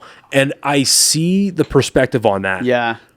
But on the other hand, that's the thought you should have formed before you said that. Yeah, because if your whole message is like attack the deep state and Hillary is the deep state, then aren't you, like, you're not doing nothing about it. Hillary is she is one of the final, like, demons. She's like the final boss. Yeah, she's one of them. Politics. She's one of them. Dude, I'm scared. Hey, shout out to Hillary. You're chill. Don't come out. I'm sure you know where I live. But you know what I mean? Yeah. And so, like, it's like you're either all in or you're all out. Exactly. It's like you're like you said, not afraid to die, go all out, go out on your shield, or it's like hard to be too much in the middle. Well, no, exactly. And then you look at Donald Trump's campaign right now. Dude, he gets an attempt on his life is made, and 2 weeks later, what's dominating the right-wing news? The Olympics. Oh, yeah. Like, it's crazy how like something that crazy like just is forgotten about within like 3 weeks. That just shows like where we're at in the world. Well, that's my whole thing is like and that's something that significant. And it's just like a blip. And that's a broader comment, I think, on just the Republicans right now. Yeah. That's especially the super duper like entrenched like MAGA guys and gals. But you know, that's a bigger comment on them in my opinion, because again, like whether it's just shitty attention spans and they like being angry at new things, or they genuinely don't understand the gravity of the situation. Yeah. Like what people need to understand about that assassination attempt was, I saw these fucking retards online that were like, oh, it was staged, it was fake, they plan on this to boost the polls. And it's like, all right, Have you ever And it's so funny because normally they call like the right like tinfoil hat heads and stuff. No, exactly. And then it's like, are you kidding me? Like, have you ever been in the same room as a gun? Okay, have you ever shot a gun? Do you understand how fucking hard it is to hit somebody's ear? Okay, now let's just say that you weren't aiming for the ear and you were aiming for the head. Yeah. Which is what the shooter was doing, obviously. Okay? He was aiming for the head. Thank God Trump doesn't stand still and he missed. Because there's a diagram and it got publicized by PVD. Oh, yeah, I saw that. Where it was trajectory? Where it showed like the bullet was coming this way. And so his head this is like the back of his brain right here, ears right here. Bullet's coming this way, head turns, clips the ear, keeps going. That's wild. If he just stayed right here, impact dead. And what people need to understand is this isn't fucking this 1960s where we've got one grainy footage of JFK getting his head blown off. This is fucking 2024 where there are people there with their smartphones filming him. This is also the very first, really put the tinfoil hat on, this is the very first Trump rally that CNN decided to live stream. Right. They have never... And it's the first time they provided him with Secret Service snipers at any rally. I didn't know that. Yeah. Interesting. That was the first rally that they actually provided snipers for him, and then that happens. So then it's like what people need to understand is that they want... like everyone needs to understand this because he was a former president and now the current frontrunner to be president. Yeah. But what the MAGA people need to understand is they wanted your guy... Your dude that you want to go into office and save you. They wanted his head blown off on live television, on live streams, on social media. That's pretty dark. In 4K. Like, if Trump would have gotten assassinated, there would be, like, you think, and because I bring this example up because, like, when the George Floyd murder happened, right? You know, what really stoked that fire was, like, yes, George Floyd can only die one time. But as far as America was concerned, with the amount of times that video circulated and got played, George Floyd died millions of times in this country. Yeah, that's Trump? True. Oh, that would be crazy. Are you fucking kidding me? Dude, there's people like within feet from him. Yes. Recording the whole thing. The amount of footage that would have came out and been circulated and reposted and tweeted about, and it's on the news. That, first of all, that picture wouldn't exist. A. B, that would just be everywhere. And then what do you do with all these people in the MAGA movement that now have lost their god pretty much because they treat him like a god, right? I wonder who would they replace the runner with? I don't think they replace him at all. I think it like if there's like a loading bar between like 1% to 100% of like, because I don't think people talk about civil war. I don't think we have a civil war. I think we have a revolution. So it's like 0% revolution, 100% revolution. I think Trump assassination brings us to 70% revolution. You know what I mean? Like that immediately brings us up to 70%. Especially if that video's in everyone's face 24/7. Yeah, it's pretty dark. But no, hang on. So 2 weeks later, they're yelling about cross-dressing people in the Olympics making fun of the Last Supper. It's like, listen, like I'm a Christian. I've said I'm not, you know, like hiding that on this podcast. I've said that it's in my comedy set. Like I'm a Christian. I was not happy about a bunch of fucking painted up, feminized men mocking the fucking Last Supper. I wasn't happy about that either.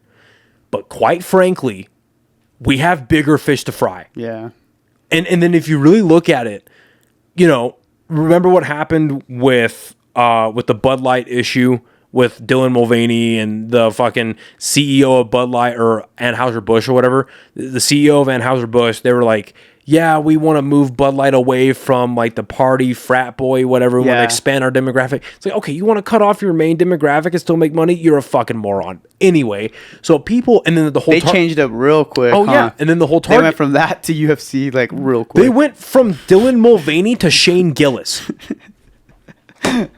Dana White's like, actually, Bud Light's pretty chill. Yeah. Well, I mean, a dump truck full of money's that's pretty what I'm fucking, saying. Yeah. They, that's all they care about, money. That just showed their hand. Oh, exactly. So then like the Target thing happened where there's a bunch of like pro-trans children's clothes, and I'm not thrilled about that either. Okay? But what happened? These people on the right, they got super furious about Bud Light and trans children's clothes, and they boycotted both of those the product and then the company. Yeah. And guess what happened? It fucking changed. So it's not for lack of trying. Yeah. It's not like you don't have the ability to change the conversation or direct the narrative in a certain way. Yeah. Focus. Yeah. It's just hard because there's so much stuff thrown in everyone's face all day. It is. No, it's very like, it's very challenging. And that's why it's like, I don't know. Like you said, you're a Christian. I'm a Christian too. And like, I don't know. I just view it so differently. It's like, you know, if you've read the Bible and stuff, it's like, it says it in the Bible, like that God's like basically giving the devil the world. You know what I mean? Like it's like supposed to get bad before it gets better. Right. No, I get what you mean. So like as a Christian, like we shouldn't be like so trying to control it. It's like, so we should be more like at peace, you know. I see what you're saying, but that doesn't give you carte blanche to roll over. Yeah, not roll over. And that's my whole point. But also like don't hate so much either. It's like stand for what you believe in. But like but it's become just like two football teams. It's like the Super Bowl. And no matter what, no one's gonna make you wear that other team's shirt. So yes. It's like it's no matter what, you're always gonna find there's so much articles written out that you can literally justify anything you want and make it valid. Yes, well, people exist, especially people on the far left and the far right. They exist in echo chambers. You're completely correct. But my point is that if these people on the far right, if they wanted to, they could really be making a statement about, hey, no. Who just tried to kill our guy? Yeah. Wait a minute. And then, and to my bigger point about Trump's campaign being shitty. Yeah. The fact that Donald Trump is not his campaign by extension. Yeah. The fact they are not focusing 100% of their efforts on highlighting the fact that Trump was almost dead. Yeah. So what does that tell you? Let's extrapolate out of that, right? That tells you one of two things. Possibly both. We can walk and chew gum. But, okay, it tells you one of two things. They suddenly found out how, like, or they suddenly, like, forgot how to fucking run a good campaign. Or Trump was reminded about things he might have let slip his mind about how the deep state runs. Yeah. And he doesn't want to piss them off. But he just wants to, like, if the line is here and death is right here, he wants to inch up to that line as close as humanly possible without getting killed and winning the election. And I think another great example of that is how he talks about Israel. He will speak to fucking wit's end about the war in Ukraine, about how it needs to stop, and how he needs to fucking, or he has the ability to end it. Like he says all the time, like when I get into office, I'm gonna end that war. It never should have happened. Joe and Kamala, they started it. I will go in there and make a peace happen and all this stuff. Right? He will talk about that to a wit's end. But then he talks about Israel. And what's the narrative? It's we will arm Israel, we will fund Israel, Israel will always have the right to protect itself.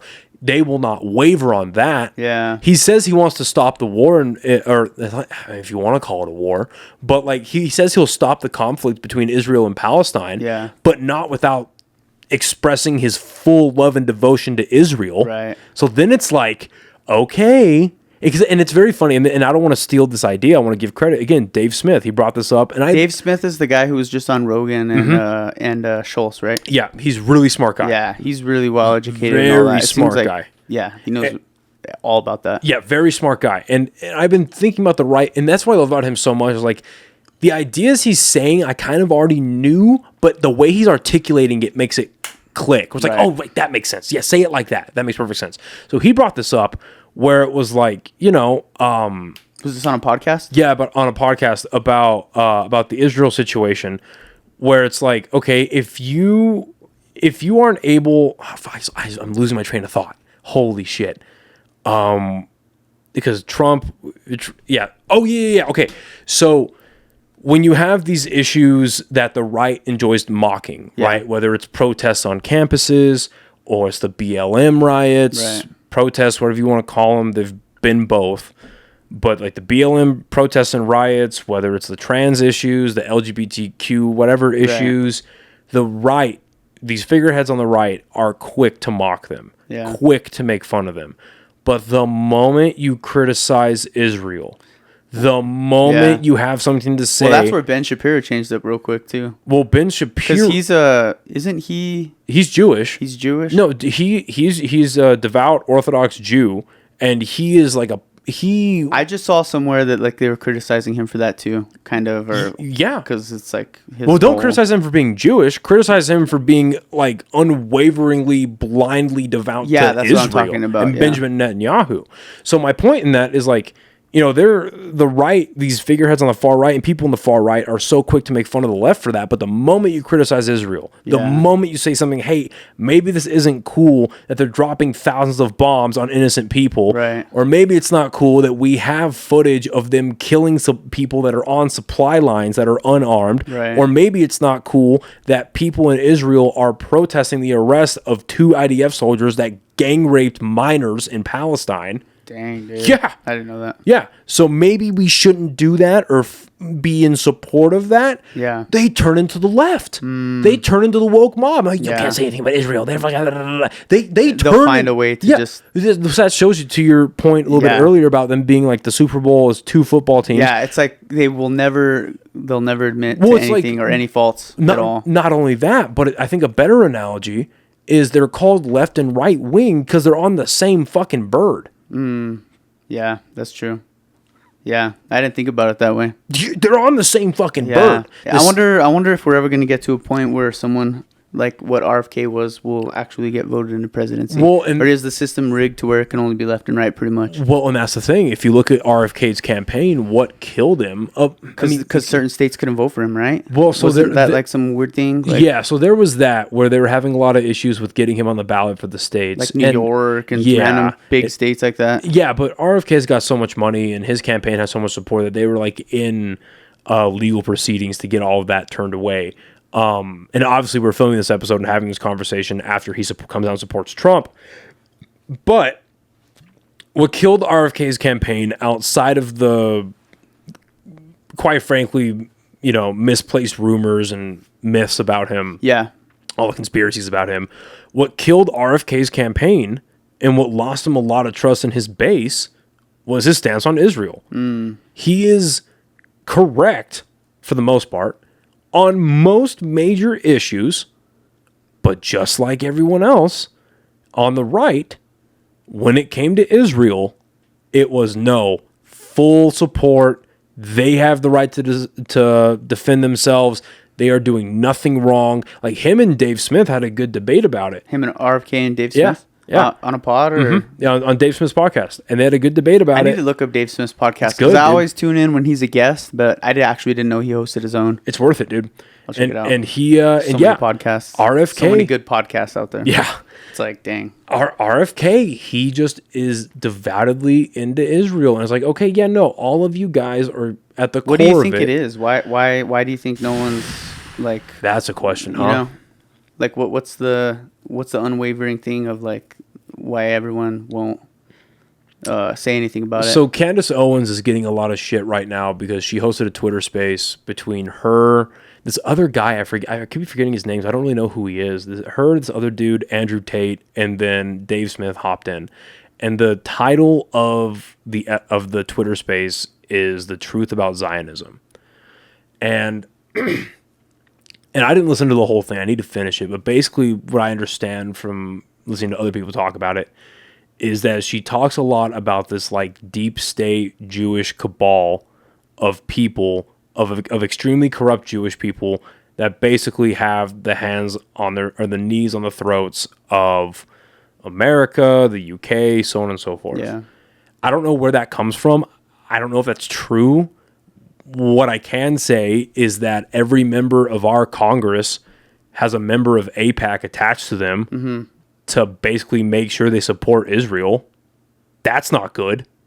Do you know what AIPAC is? So it's basically a lobbying. So are you saying to put Kanye back on the ballot or what? So it's the American Israel Public Affairs Committee. And they're a lobbying group on behalf of Israel. Okay. So my whole thing with that, and it's tough to have this conversation with some people, like a lot of like, or not a lot, but a few Christian friends in my life. It's tough to have this conversation with them, or even people that I know that are Christian, because again, they are just they are psyoped into support Israel no matter what. Yeah. And in my opinion, you have to separate that. You have to separate your religious respect for Israel and the reality of what's happening right now. Like, the way I view it right now is I respect Israel as a country. I respect Israel as a people. It's crazy how small it is. It's not that big. Like, but when you look at it on a map, it's like you think of it like as like the U.S. It's not. Literally. And I respect the fact that they're surrounded by enemies. I acknowledge how they gained those enemies, but I also respect the fact that a part of my religion is that the signs of the end, like the end coming, is the Jewish people reclaiming Israel. Because it says, exactly. They say that everyone who goes against Israel, something like that, right? It's prophesized. Right. And you bring up a good point there. Because Israel's like God's chosen people. Yes, exactly. And the way I understand that, that's a good point. Very good point. And the way I understand that is people going against the state of Israel, meaning Israel, the establishment, as like a people. Like, the people make the country. You know what I mean? It's like not the head. It's not the, like how we are. Like, there's good people in America, but like, we're not all Joe Biden or Kamala Harris. Exactly. We're not all like our country isn't all Hillary Clinton's exactly like, duplicated. Yeah, we're not all George Bush and Dick Cheney. Right. You know what I mean? Yeah, so that's a good way to look at it. It's that kind of thing. So I think it's going against Israel as a people and disregarding the historical significance. But to answer your question a little more with AIPAC, so I don't like that because again, criticizing these things and bringing this up to a certain amount of people, you sound anti-Semitic. But it's like, no, I don't like Israel having a lobbying. I don't like a foreign government having a lobbying system in our government at all. Quite frankly, I thought that's why we had NATO, because it's a collective of governments to protect against evil, which obviously isn't the fucking truth. Isn't that like the whole reason for the Ukraine-Russia type thing? Like, NATO was broken, and so there's just a back and forth on that. Yeah, so I'll get to that. So I don't like the fact that Israel has assigned people to our government any more than I would like Germany or the UK or Canada or Russia or China, any foreign country having directly assigned agents, pretty much agents of their state, to members of our government that vote on laws and make decisions on how this country is ran. That's why it should be we the people for every country. That should, because guess what? Did you elect a member of AIPAC? Yeah, exactly. No, nobody fucking did. Yeah. So I don't like it on its principle of because a foreign all of government. These people, these moguls, are making decisions that are affecting all of our lives to like a huge. No, these corrupt governments. You know, it's so crazy. I think I saw something, and I'm against all war, dude. I'm sure. I mean, any person with common sense, it's like, yeah, of course. Why would you want to go to war? What, you know? But it should be a last resort. Exactly, it should be a last resort. And I just saw like how much money, that we've spent like at the Ukraine war, and it was enough to basically buy everyone in the United States like a double White House, 170 or something like that. Like, I was just like, whoa, as that's a lot of money. July of this year, we have spent $175 billion on the war, and of that 175, 114 of it have gone directly to the Ukrainian government. How much of that money is printed, bro? Like, you hear these buku bucks, it's like, I feel like we're just printing money and just... Well, that's the thing. So like, we just have trillions just to... So I agree with you. Because I feel like this bubble is just growing like at an exponential rate by the more wars we're in. Yes. So I agree with you wholeheartedly. Because I was having this conversation a couple of weeks ago with a buddy of mine, and I was just like, remember when numbers had meaning? Yeah. Or words had meaning? Like the word million or billion or trillion. Oh, dude, if you look at a graph, like 100, 1,000, you go all the way up. Yeah. Like from a billion to a trillion, it's like it's this incredible. To this. Yeah, it's incredible. It's like you can't even comprehend. Yeah, right. It's like, do you remember when those it's a funny way to put it, but back in 2002 when the first Spider-Man came out with Tobey Maguire, that was the very first movie. Oh, yeah. Very first movie to ever make $100 million in theaters. And people lost their mind. Right? It's like, holy fuck, it made $100 million. Oh my God, Spider-Man. Blah, blah, blah. Now, if a fucking big budget movie doesn't make $100 million, it's a flop. Yeah. Right? So you extrapolate that out to what we're Hey, talking real quick about. though, I want to give a shout out to Blade because without the movie Blade, there would be no dope Marvel movies. Yeah? Blade is what funded it all. I'm assuming you watched... What? Blade? No, the new Marvel movie? Oh, which one was it? Oh yeah. Wolverine? Deadpool? I watched it twice. Okay, yeah. cool. Okay, I had so a great time. Blade showing up is fucking Yeah, wild, I right? was like, this is sick, dude. And even spoiler alert. No, it's been out But, for fucking 2 months, a month and a half. What's his name? From Fantastic Four. Yeah, Johnny Storm. Yeah, that threw me for a curveball. Dude, when he showed up, because people in my audience, I heard them whisper Captain America. I thought it was and- Captain and- America, but I well- thought he was gonna be like a jerk or like. I turned to my chick. I was like, "That's fucking Johnny Storm." You kind of had an idea. No, I was like, because Because of the haircut or what? No, because right when he showed up, like under his cloth, there's a little bit of blue. Oh. And I was like, "That's fucking Johnny Storm." And then they set it up so perfectly. He's gonna say it. Flame. Oh, I lost my shit. I was like, "Oh my god, that's Johnny Storm." Anyway, What did they want him to say when he said he's gonna say it? What does Captain America say that everyone knows? Avengers Assemble. Okay, so that's his. Because thing. Deadpool goes, he's gonna say Yeah. it, Avengers, and then then he Chris says Evans flame goes on. flame on, and that blew my mind. Anyway, so yeah, I was like, I remember talking to my buddy, and I was just like, do you not remember when these words had meaning? When Yeah. like $1 billion was a lot, when multiple billions of dollars was a lot of money for debt for our country, Yeah. or $1 trillion, $2 trillion, $3 trillion, $4 trillion was a crazy amount of money. Now we're at like 33 trillion. Yeah, Like that's insane. Like, I'm gonna look this up real quick. That's why I like almost just like imagine them just literally printing money. It's like Well, that's what they're doing, and so a lot of it, and this is another thing that kind of lost RFK his campaign base. Oh my god, just give me the fucking number. what are you asking it? So I'm looking up the total U.S. debt, and it took me to the debt clock. Oh, Okay, here we it's go. a continuous moving Yeah. number. Yeah, so watch, I'll show it to you So real it's like quick. the doomsday clock. Yeah, so it counts it in real time. We're at $35 trillion. Whoa. Does it ever go down? Dog. What have we talked about for like the last 30 minutes? So my point is, so with RFK, he lost a lot of trust in his voter base, understandably so, because when he got asked like, why is it okay for this war in fucking Israel to go on, one of his responses was like, well, you have to remember that when we fund these countries due to conflicts, this money's coming back to America because it's making U.S. jobs to make the weapons, And the obvious response to that is, okay, your justification for war is that it makes the military-industrial complex more money? That is your justification to go to war? Yeah. You're a fucking war hawk. By definition, you are a war hawk. Oh, and then why I brought up Trump and this reminded me. Why I brought up Trump in a shitty campaign. He was doing an interview on Fox News like 2 weeks ago, Okay. and they asked him about Israel, like, how would you fix it or whatever. And one of the things he brings up is that he goes, 12 years ago, everyone loved Israel, and you couldn't say a bad thing about them. But now you find a lot of people are just saying bad things about Israel, and they're saying it on college campuses, and they're saying on social media. We just can't have that. So he kind of just wordplayed it. Well, then he goes on college campuses. These people are protesting Israel, and frankly, if you're having protests of Israel on your college campus, we should take away your funding. We should hit them with with federal funds to take away. And it's like, okay, are you saying that if American citizens protest a foreign government on a college campus, that college campus is going to lose funding? Yeah. This brings it back to the point of the left and right wing on the same bird. Yeah. It's like, oh, you're the woke mob for Israel. What the? How fucking evil is that?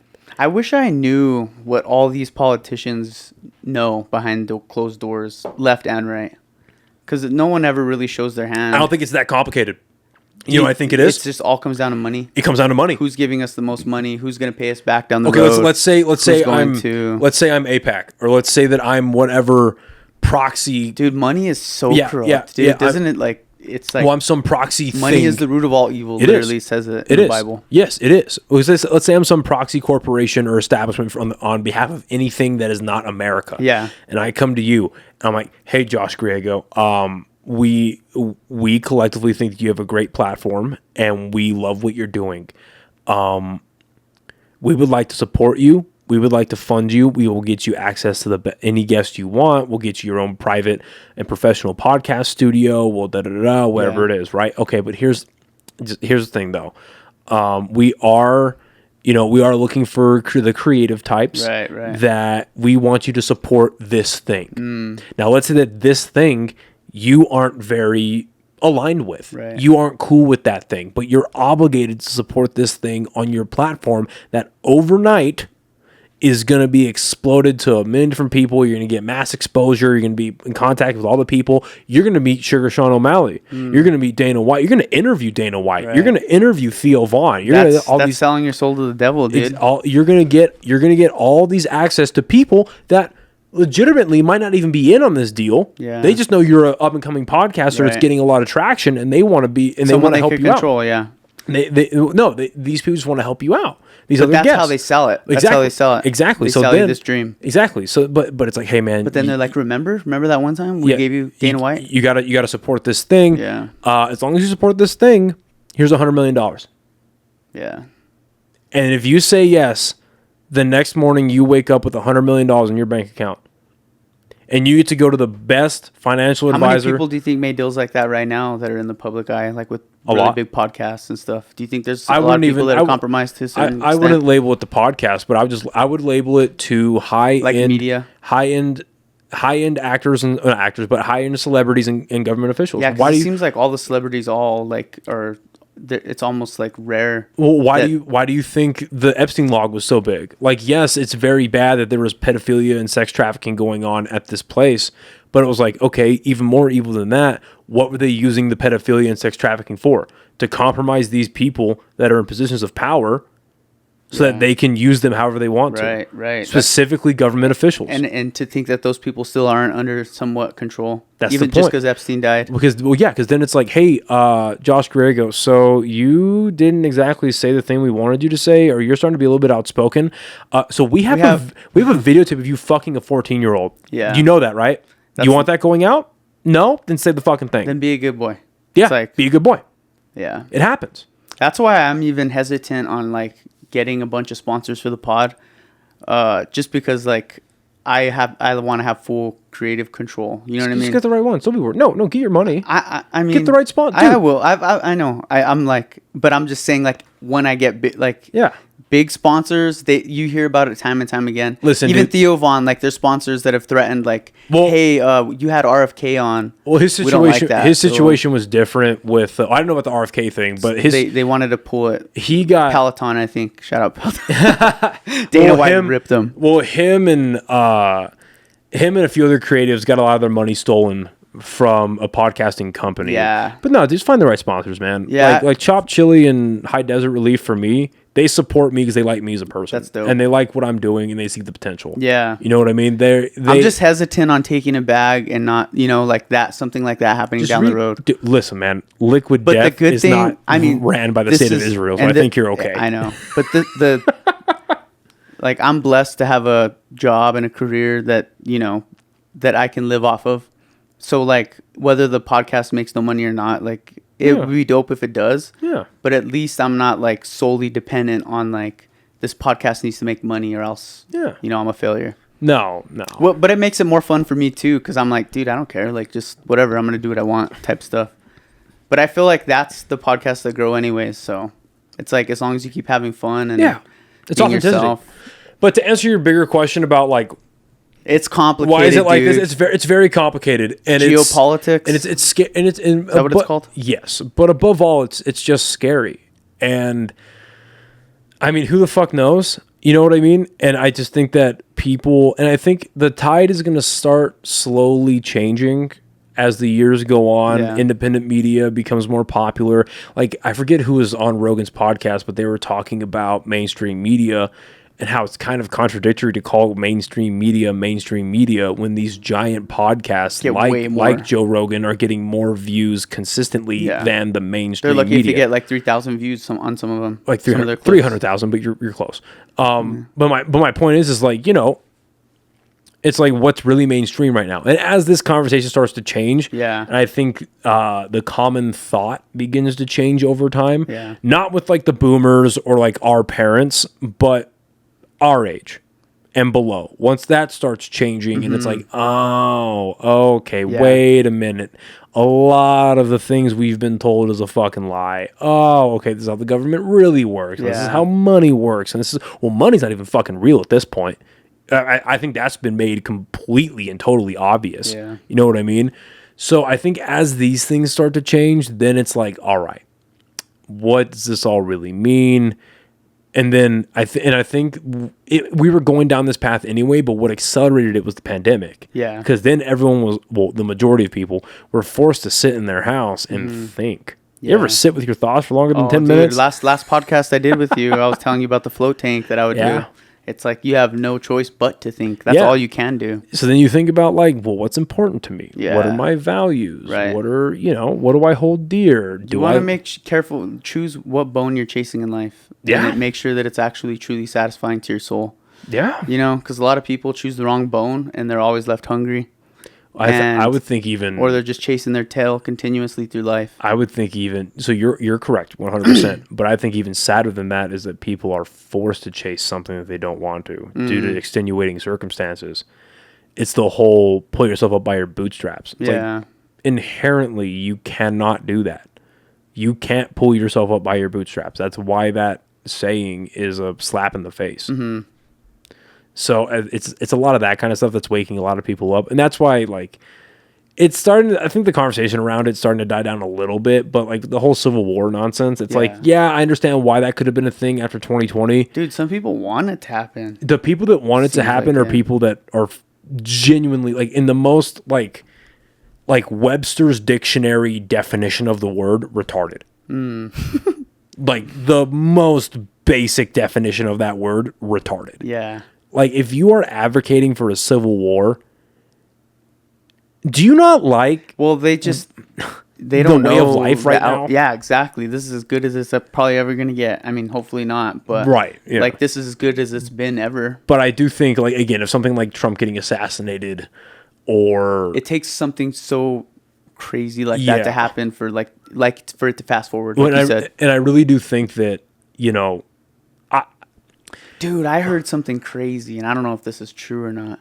And I wish I knew what company it was or what. If it was BlackRock or what. But it was like the day before the Trump assassination attempt. They like bet buku bucks like against the Trump's stocks or something like that. Like that they were going to drop. Like they put like a ton of money. And I guess the next day when the outcome was what it was, they like went back and said it was a mistake, that they like were heavy on one finger and didn't mean to put that much money on like his stock failures, and they let him like reverse it basically. But like there was a certain group of people, and it was a huge, I keep wanting to say BlackRock, but it's not. I don't know what it was, but it was like they bet like a significant amount of money. Like, you know how you could do that, like bet on a stock to plummet and then you make money. Yeah, it's called shorting the stock. Yeah, it was something to do with that. But then they like ended up taking it back, or they were able to like reverse it. I wish I knew. Oh, I could be wrong, or I don't know. I just heard it. You know, okay, you just so read stuff and you don't know if it's true or not. So I don't know how real this is. This is from the Times of India. A Texas-based investment company, Austin Private Wealth, has come under scrutiny after has come under scrutiny for a filing made just before the failed assassination attempt of Trump. They vehemently denied it, of attempting to short 12 million shares of Trump Media and Technology Group, attempting the incident to a clerical error. Okay. And the headline is BlackRock linked firm under scanner for shorting of Trump stock before assassination attempt. Yeah, that's wild. We should be talking about that. That's interesting. I don't know how real this is. I've read it. I've seen it multiple times, but like again, it's like, you know how you're so busy, you like don't even to find the truth of something. I just thought it was interesting if it was true. You know what I mean? Austin Private Wealth. Like imagine what are the coincidences of that? You know, nothing's a coincidence, especially when that much money. Dude, fucking Nancy Pelosi and her husband are better at trading stocks than Warren Buffett. Did you know there's an app? I forget what it's called, But it's an app that helps you basically piggyback off of these people, these like corrupt Oh people yeah, I saw on that. stocks. Yeah, I saw that. And you just like take the scraps, but you make a ton of money. So I'm just looking to find it, and there's not a lot of like. There's one for MSN, but it's just a like a redirect from the Times of India. I'll send you the video if I can find it, because they cite throughout the whole thing.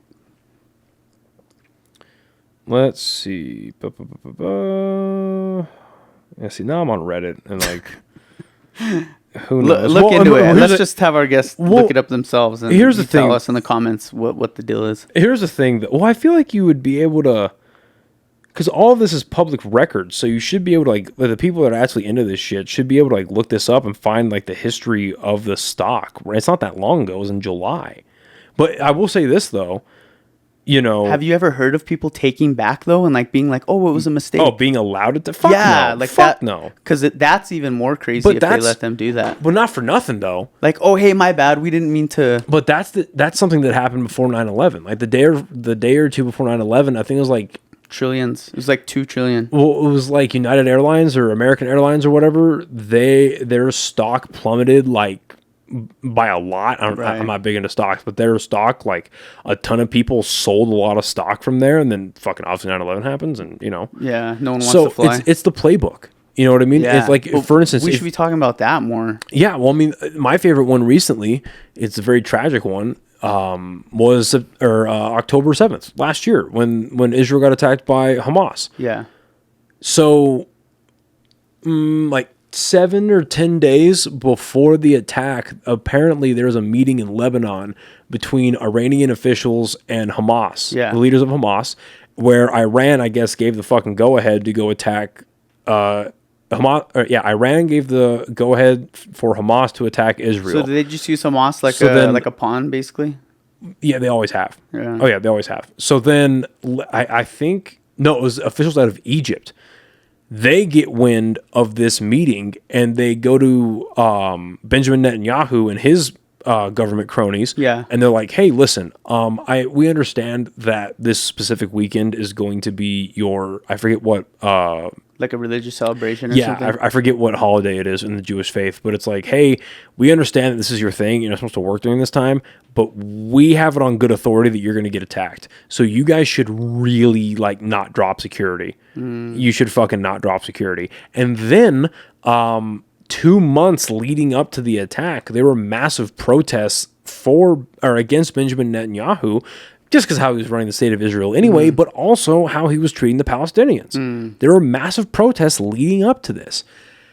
And then, on top of the fact that Israel has Mossad, the greatest, one of, if not the greatest intelligence apparatuses in existence, but no, basically the strongest prison gang in a prison was able to break through and kill a bunch of people in Israel and fly in on hang gliders. Damn.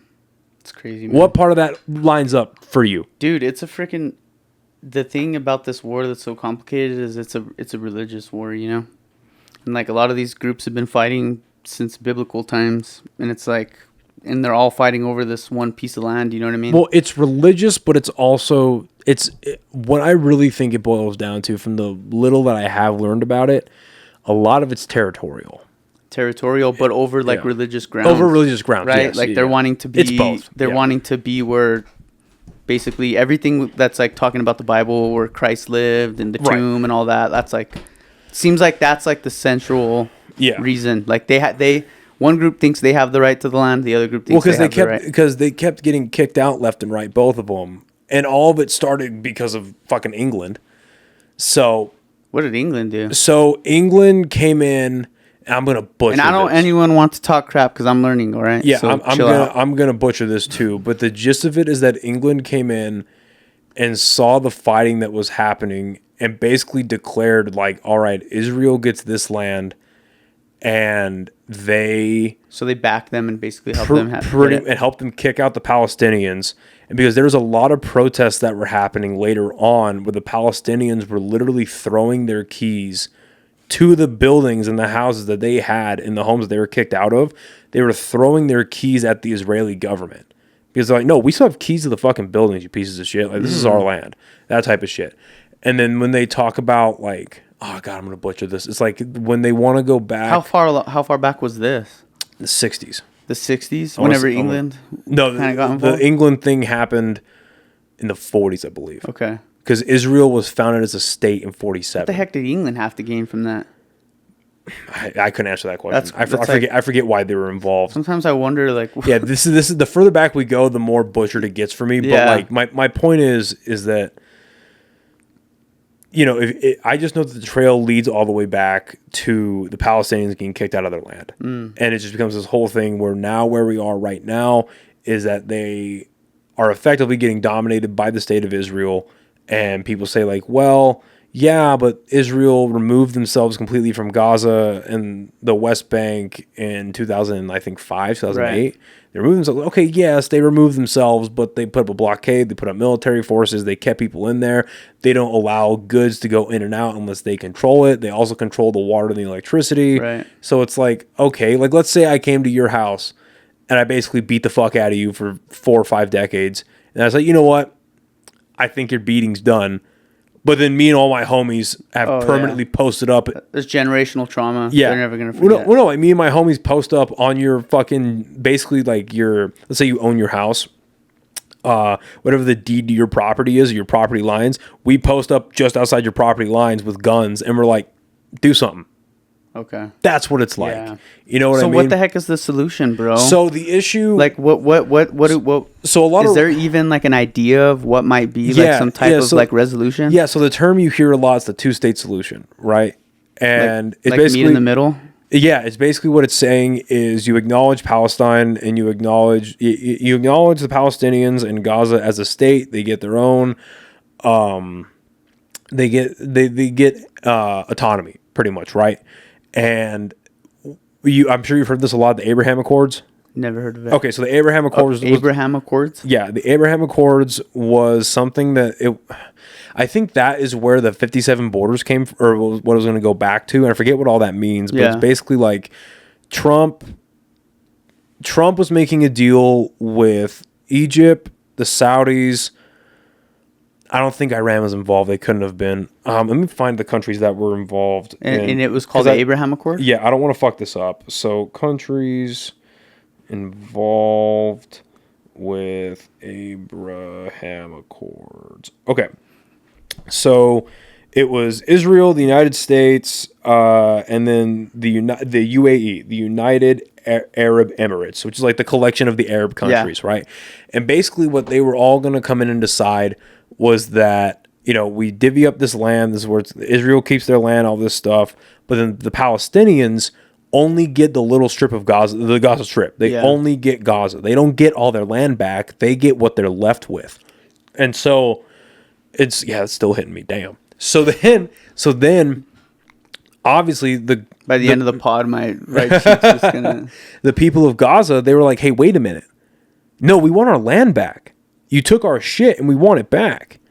So that's why they got all pissed off about it, understandably so. And I forget why the Abraham Accords fell apart, but they did. But that was probably the closest we've gotten to peace, quote unquote, peace in the Middle East, because all the Arab countries would have came together. There's at least something written that we could maybe try and... Yeah, under the UAE and Israel and the United States, and it would have opened up a lot more trade, it would have opened up a lot of these things.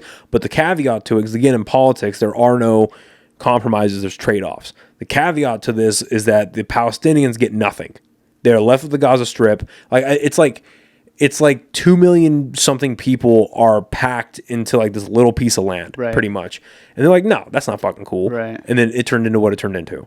Dang. So I always think, okay, like, so I look at like all sides. Look at Ukraine, you look at Russia, you look at Israel. Oh, yes, you asked about Ukraine and NATO. Okay, but like I always think, okay, so if this side gets exactly what they want, what does that look like? If this side gets exactly what they want, what does that look like? Which is unrealistic. Yeah, that's kind of like the way I approach it. Well, think about after World War II, what happened. Basically how Germany got footed the bill for the entire war, and that led to the Third Reich. Yeah. There are no compromises. There's trade-offs. Yeah. Right?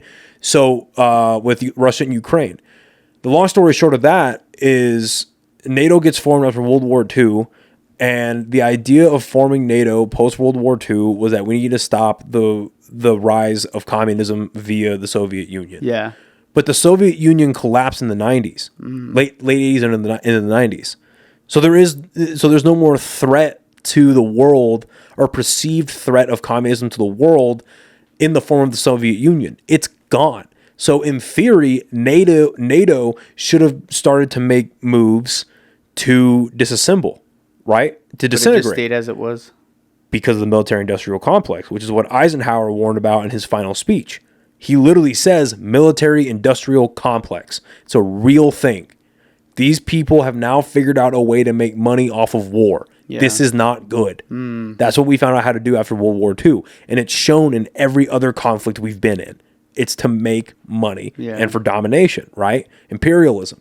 So again, the long story short of this is a hard red line for Russia as a country, but specifically Vladimir Putin, was do not put Ukraine into NATO. Because if Ukraine goes into NATO, that means that the United States can put nuclear fucking weapons on our border. That's not cool. We don't like that. We do business with America, we this and the other, but we don't want your nukes next to us because when push comes to shove, you guys still see us as the enemy. So who does NATO involve?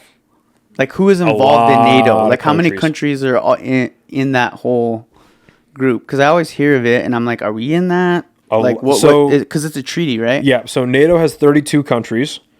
Wow. I mean, you can scroll through that. Yeah. But I'm sure there's a lot. There's a ton of countries in NATO. A lot, not a little. A lot. And the idea, again, was to stop the spread of communism. So then he was like, hey, don't fucking do this, man.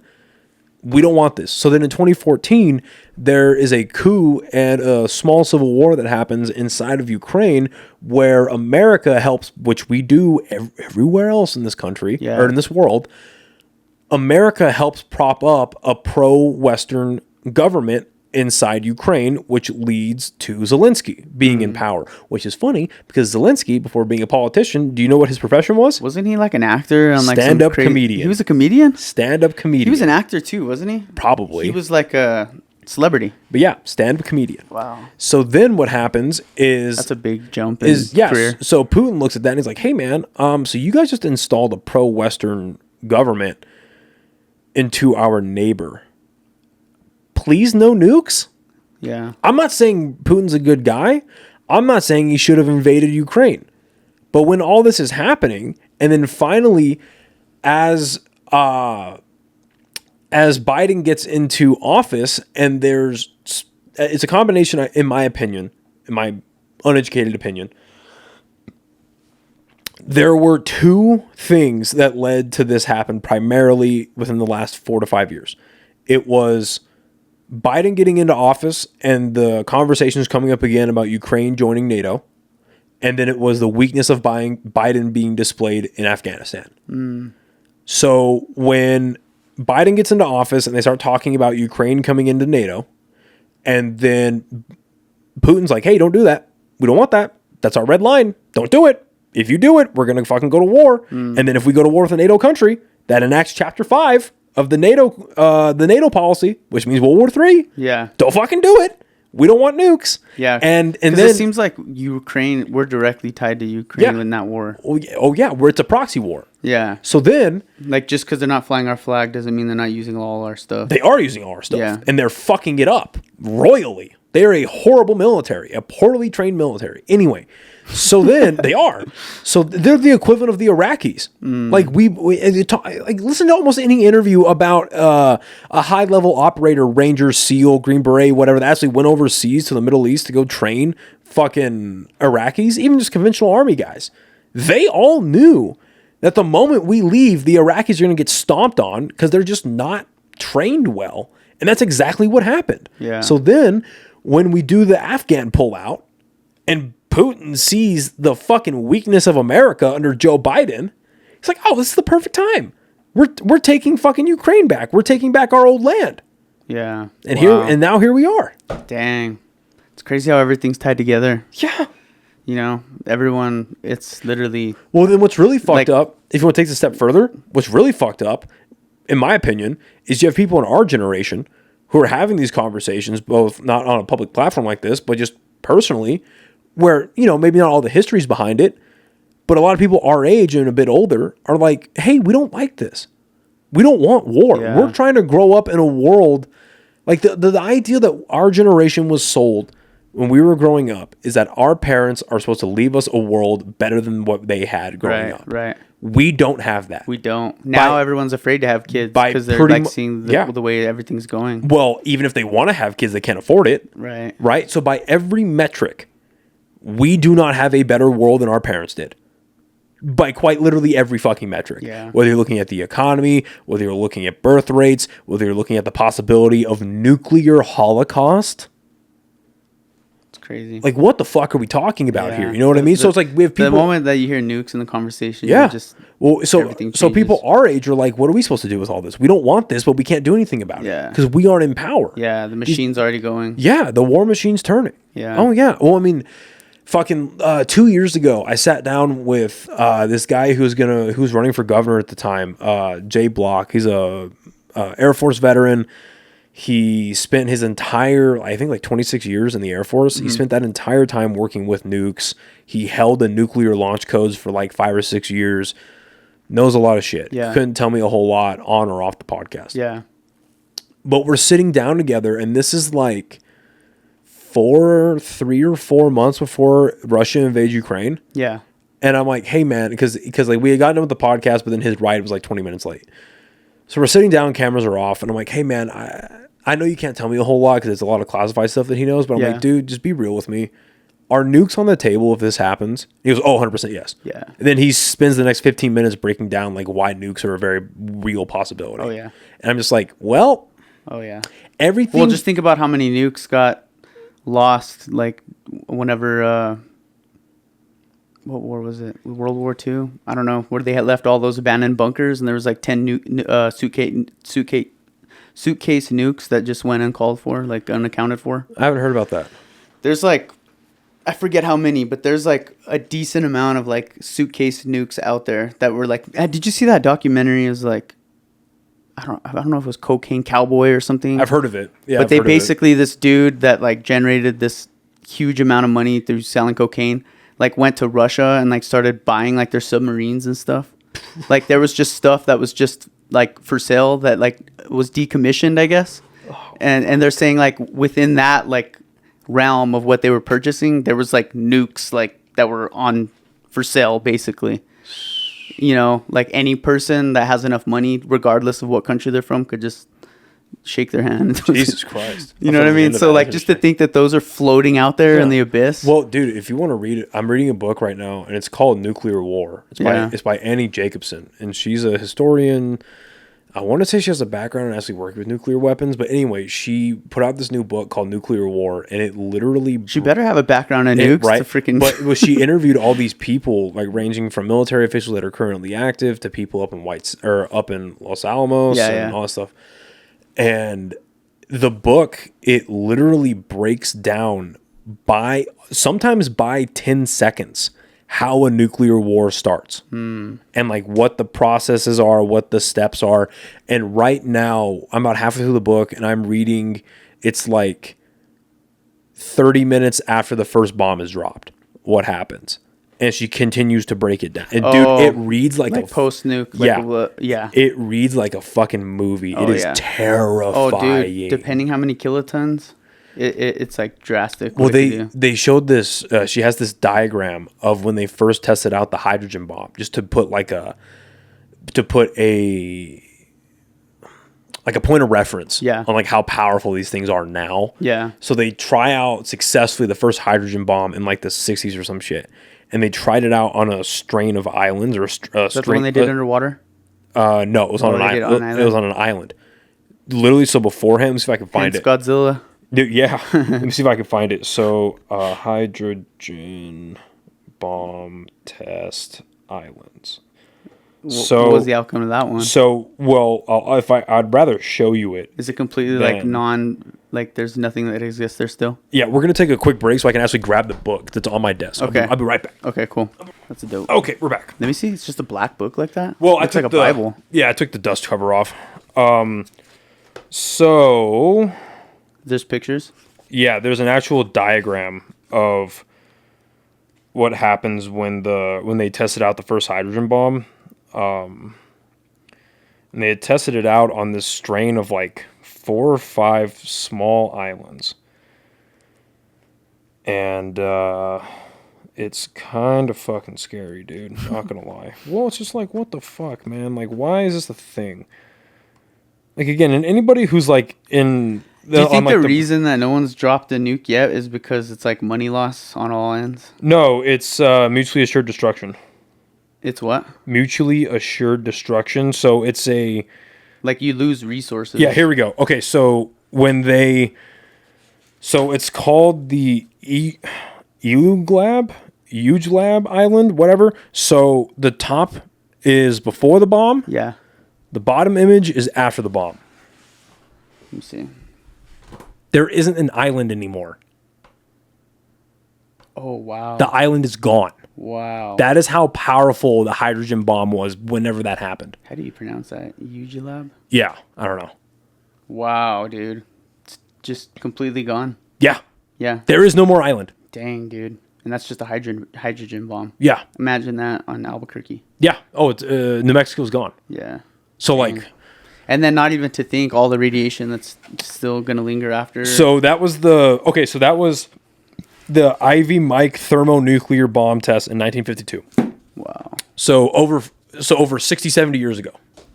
So the reason why we haven't dropped bombs on each other like that, like a nuclear bomb, is because of mutually assured destruction. And basically what it is, it's a thought process saying that once one nuclear bomb is launched, everyone launches their nuclear bombs because it's over, right? And so, and she talks about it in the book. I forget what the actual thing is called, but it's a policy that America has that if one of our enemies launches a nuke at us or one of our allies, yeah, it's called a launch on an attack on launch or something like that, where it's like, if they launch one, we are obligated to launch. Like the president of the United States has to launch a nuclear bomb, but it's a matter of who do we hit first. Don't you think there's enough satellite defense systems though to block any nuke from going where it needs to go? And she explains why. She explains it a lot better than I can. So it's possible. But it's your chance of stopping a modern nuclear weapon from exploding is because it's like so when the nuke gets launched. It goes straight up, right? It goes straight up and it starts arcing. And then like right about the peak of the arc, the initial thrusters go away. And then it starts traveling towards its target. And you have I think it's like a 12 or 15 minute window to hit the target or hit the bomb before it hits the target. And your chances in hitting that, I think, is 1 in 500. Wow. She says that? Yeah. Or something like that. It's some ridiculously small number. Dang, that's scary. Yeah. Yeah. Yeah, man. It's we got to end on a high now, dude. But I love having these conversations. It's cool because I learn a lot. You know, whenever you're a host on and you have guests on, you want to make the conversation, but me and you are both podcasters. So we can talk about whatever we want. Yeah. We both have our own shows. Yeah, exactly. So it's cool to just like bounce off each other and talk riff. shit. Yeah. Maybe talk about some scary things. Throw a couple ins. Yeah. Talk about, we got when is this episode going to drop? Usually drop like weeks out? Probably like 2 weeks from now or so. 2 weeks. Cool. So we got freaking Halloween coming up. I'm excited. Oh, did you see the new Romulus? Amazing. I loved it, dude. Amazing. I thought it was such a good movie. It was cool. You could tell that they had people that made Evil Dead that made that movie, or I heard they were involved somewhat. Well, the director of the movie, Fede Alvarez, he had made the Evil Dead remake. Yes, and I love that remake. Yeah, crazy. That's like one of my favorite movies. Crazy good movie. So it was cool to see like that cool alien gore that like horror. We haven't seen alien horror in forever, dude. I can't think of the time. last alien horror movie I've seen. Well, because really even inside its own franchise, like Covenant wasn't really scary. Prometheus was more world building than it was scary. They were just like mind bending movies. Yeah. Like Prometheus was just, oh, that's a crazy thought to concept. think that those people were us in the future. Right. Yeah, it's all concept. Like it's I love movies that make you think like that. Like, wow, so the alien creatures came from us in the future. Well, you should watch then. Right? If you like shit like that, you should watch Annihilation. Annihilation. Have you seen that? I think maybe. With Is it on? with Natalie Portman? Is it on Netflix? Hold on, I'm gonna look up. It's on Hulu. What is it about? So basically, if you haven't seen it, I don't want to give too much away, but it's about there's this like, it's a patch of land. It's like, I don't know if it's like a forest or wherever it's at, but it's this patch of land that gets affected by some kind of energy. And so Natalie Portman and a team of scientists gets sent out to figure out what's going on. And it turns into, I have seen this. Yes, crazy. It's a good movie. Yeah. Remember this? Yeah, the bear. Yeah, that's wild, bro. Yep, I watched that shit on mushrooms, dude. Not good. Not a good time. It is a colorful movie. I mean, the end kind of gives off what's that new zombie movie that everyone loves now?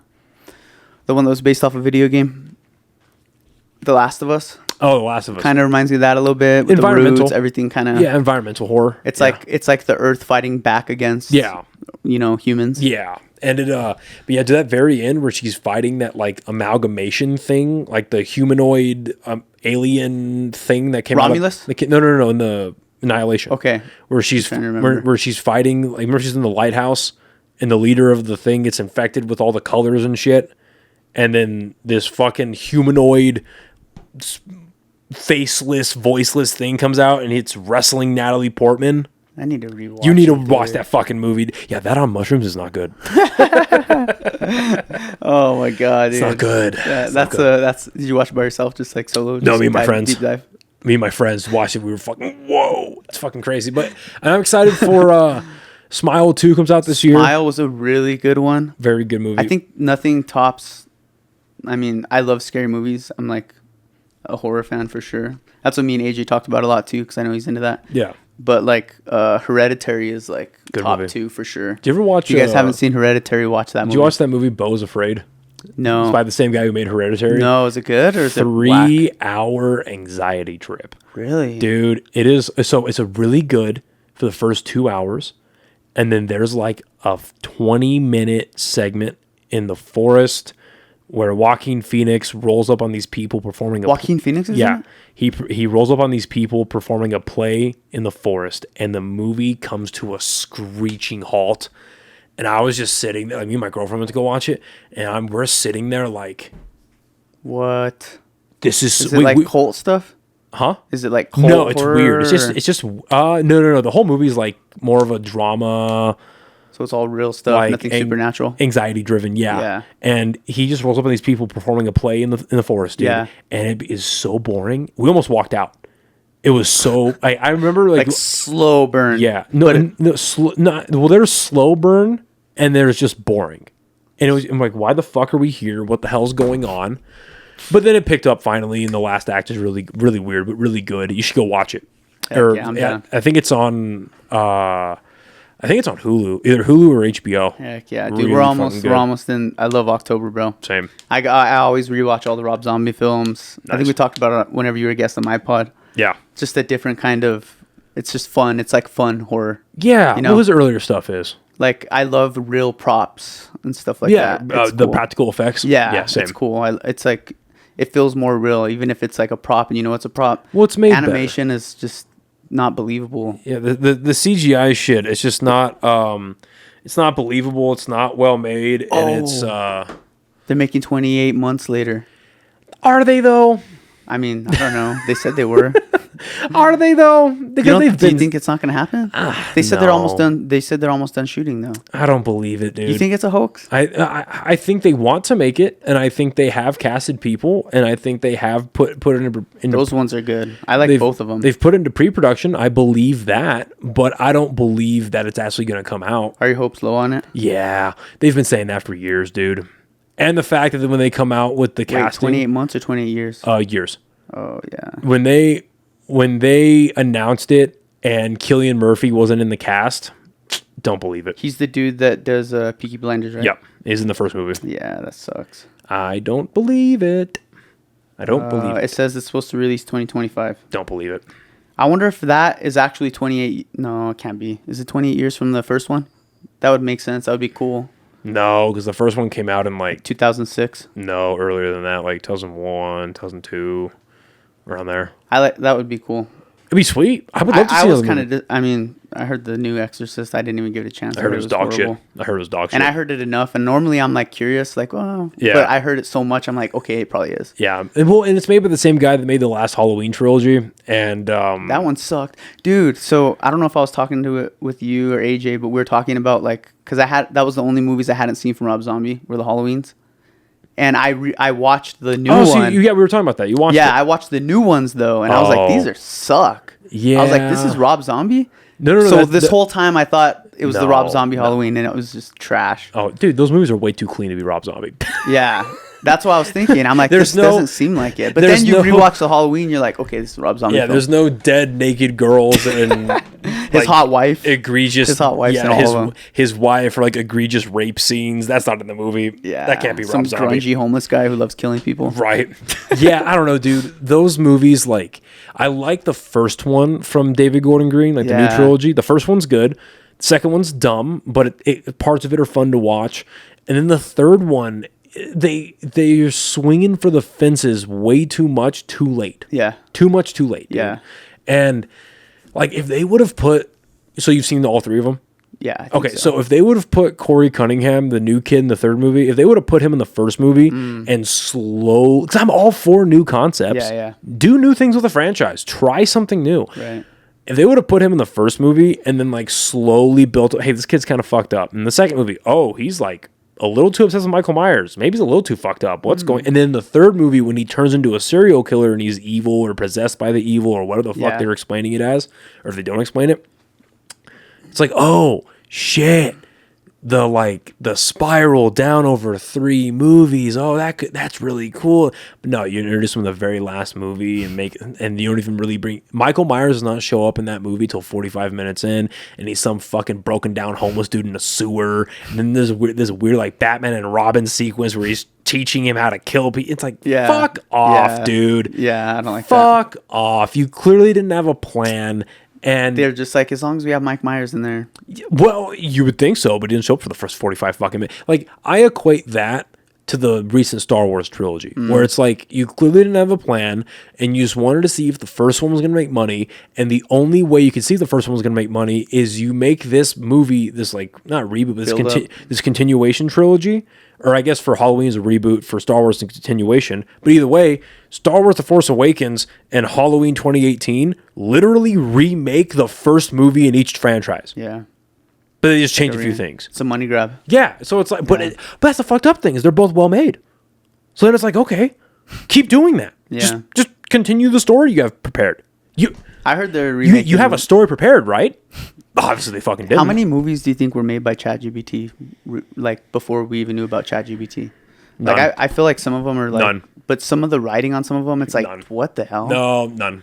And so you think there's just trash writers out there? Yes.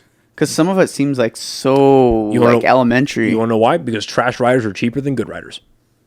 Yeah, but AI is for free too. Yes, but am I saying that nobody has ever used AI to punch up scripts? No. However, and I only base this argument on how big the writer's strike and the actor strike was. A big point of contention. It was a little bit in the actor strike. Yeah. But a big point of contention in the writer's strike was AI.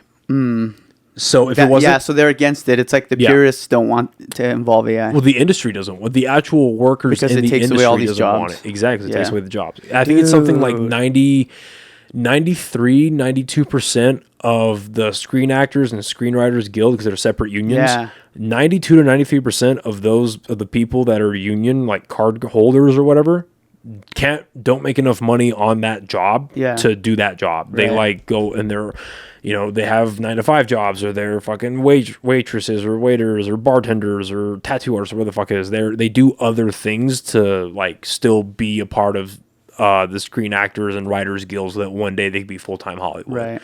So yeah, they don't want fucking AI. Yeah, that makes sense. That's a good point. I didn't think of it like that. I forgot about the writer's strike and all that, and that's the whole reason why. Yeah. Dude, it would be cool to see the first AI movie though, because I look at some of these concept arts. Like, remember the one that I sent you though? If they're how real like the Kamala Harris Trump Biden one was. If they're free.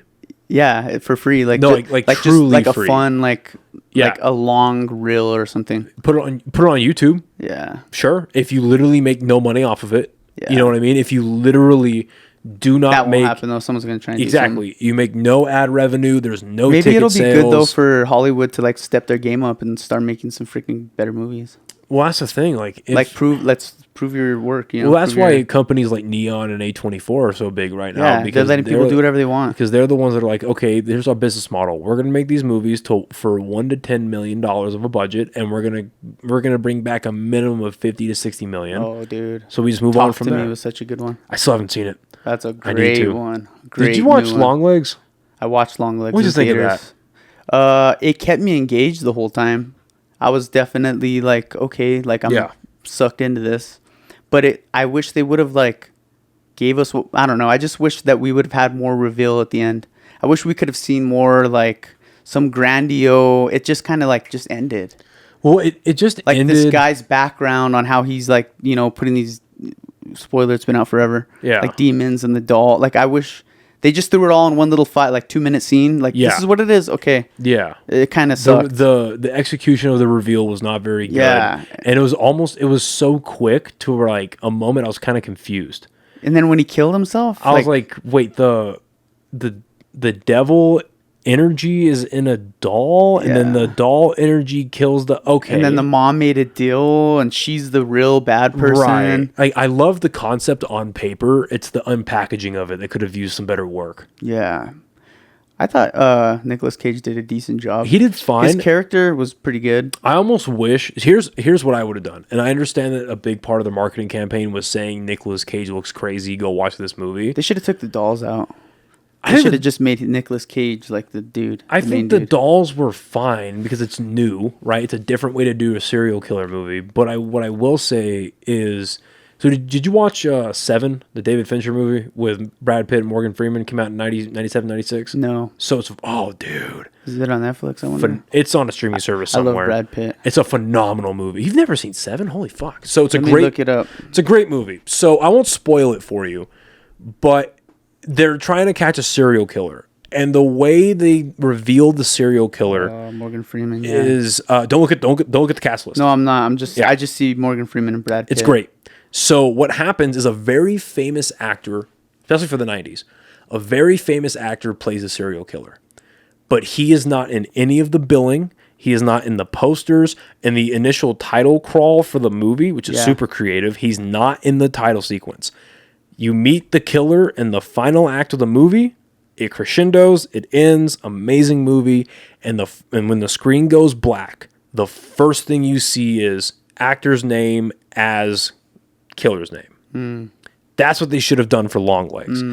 Keep Nicolas Cage, his name, out of the trailers until you watch it. Because the whole time you're like, oh, this is Nicolas Cage playing this guy. Exactly. Yeah. Takes away from it. That's what took me out of it. Yeah. Like, oh, this is Nicolas Cage so being crazy. So that's why I was engaged into it, because I didn't know that. I watched it like without knowing that. Yeah. So I didn't find out till the end, and I was like, oh, that was actually dope. Yeah. I wish I had that experience. I just was like, this long leg looks sick, whatever. But yeah, man, there's some good movies coming out. I mean, we talk about movies every time we hang out. It's cool to get your opinion, because I really liked Romulus. It was sick. A lot of people in my work were hating on it. I'm like, you guys are thinking too much. You guys are going into it with these. Just have fun. It's a well-made, fun horror movie. I love the face suckers. Those were like the creepiest things whenever on the first Alien. Oh yeah, and now you have a whole room of them. Chasing people. Yeah, it's crazy. And then that actor, the AI dude. Oh, he did a great job. He took over the whole movie as the android. Yeah, he did a great job. The fact that he played these two different characters, he did that so well. He will be one of the biggest supporting actor snubs for the Oscars. Yeah. He is not going to get nominated because the Academy doesn't like it, and they like what they like, which is fucking stupid.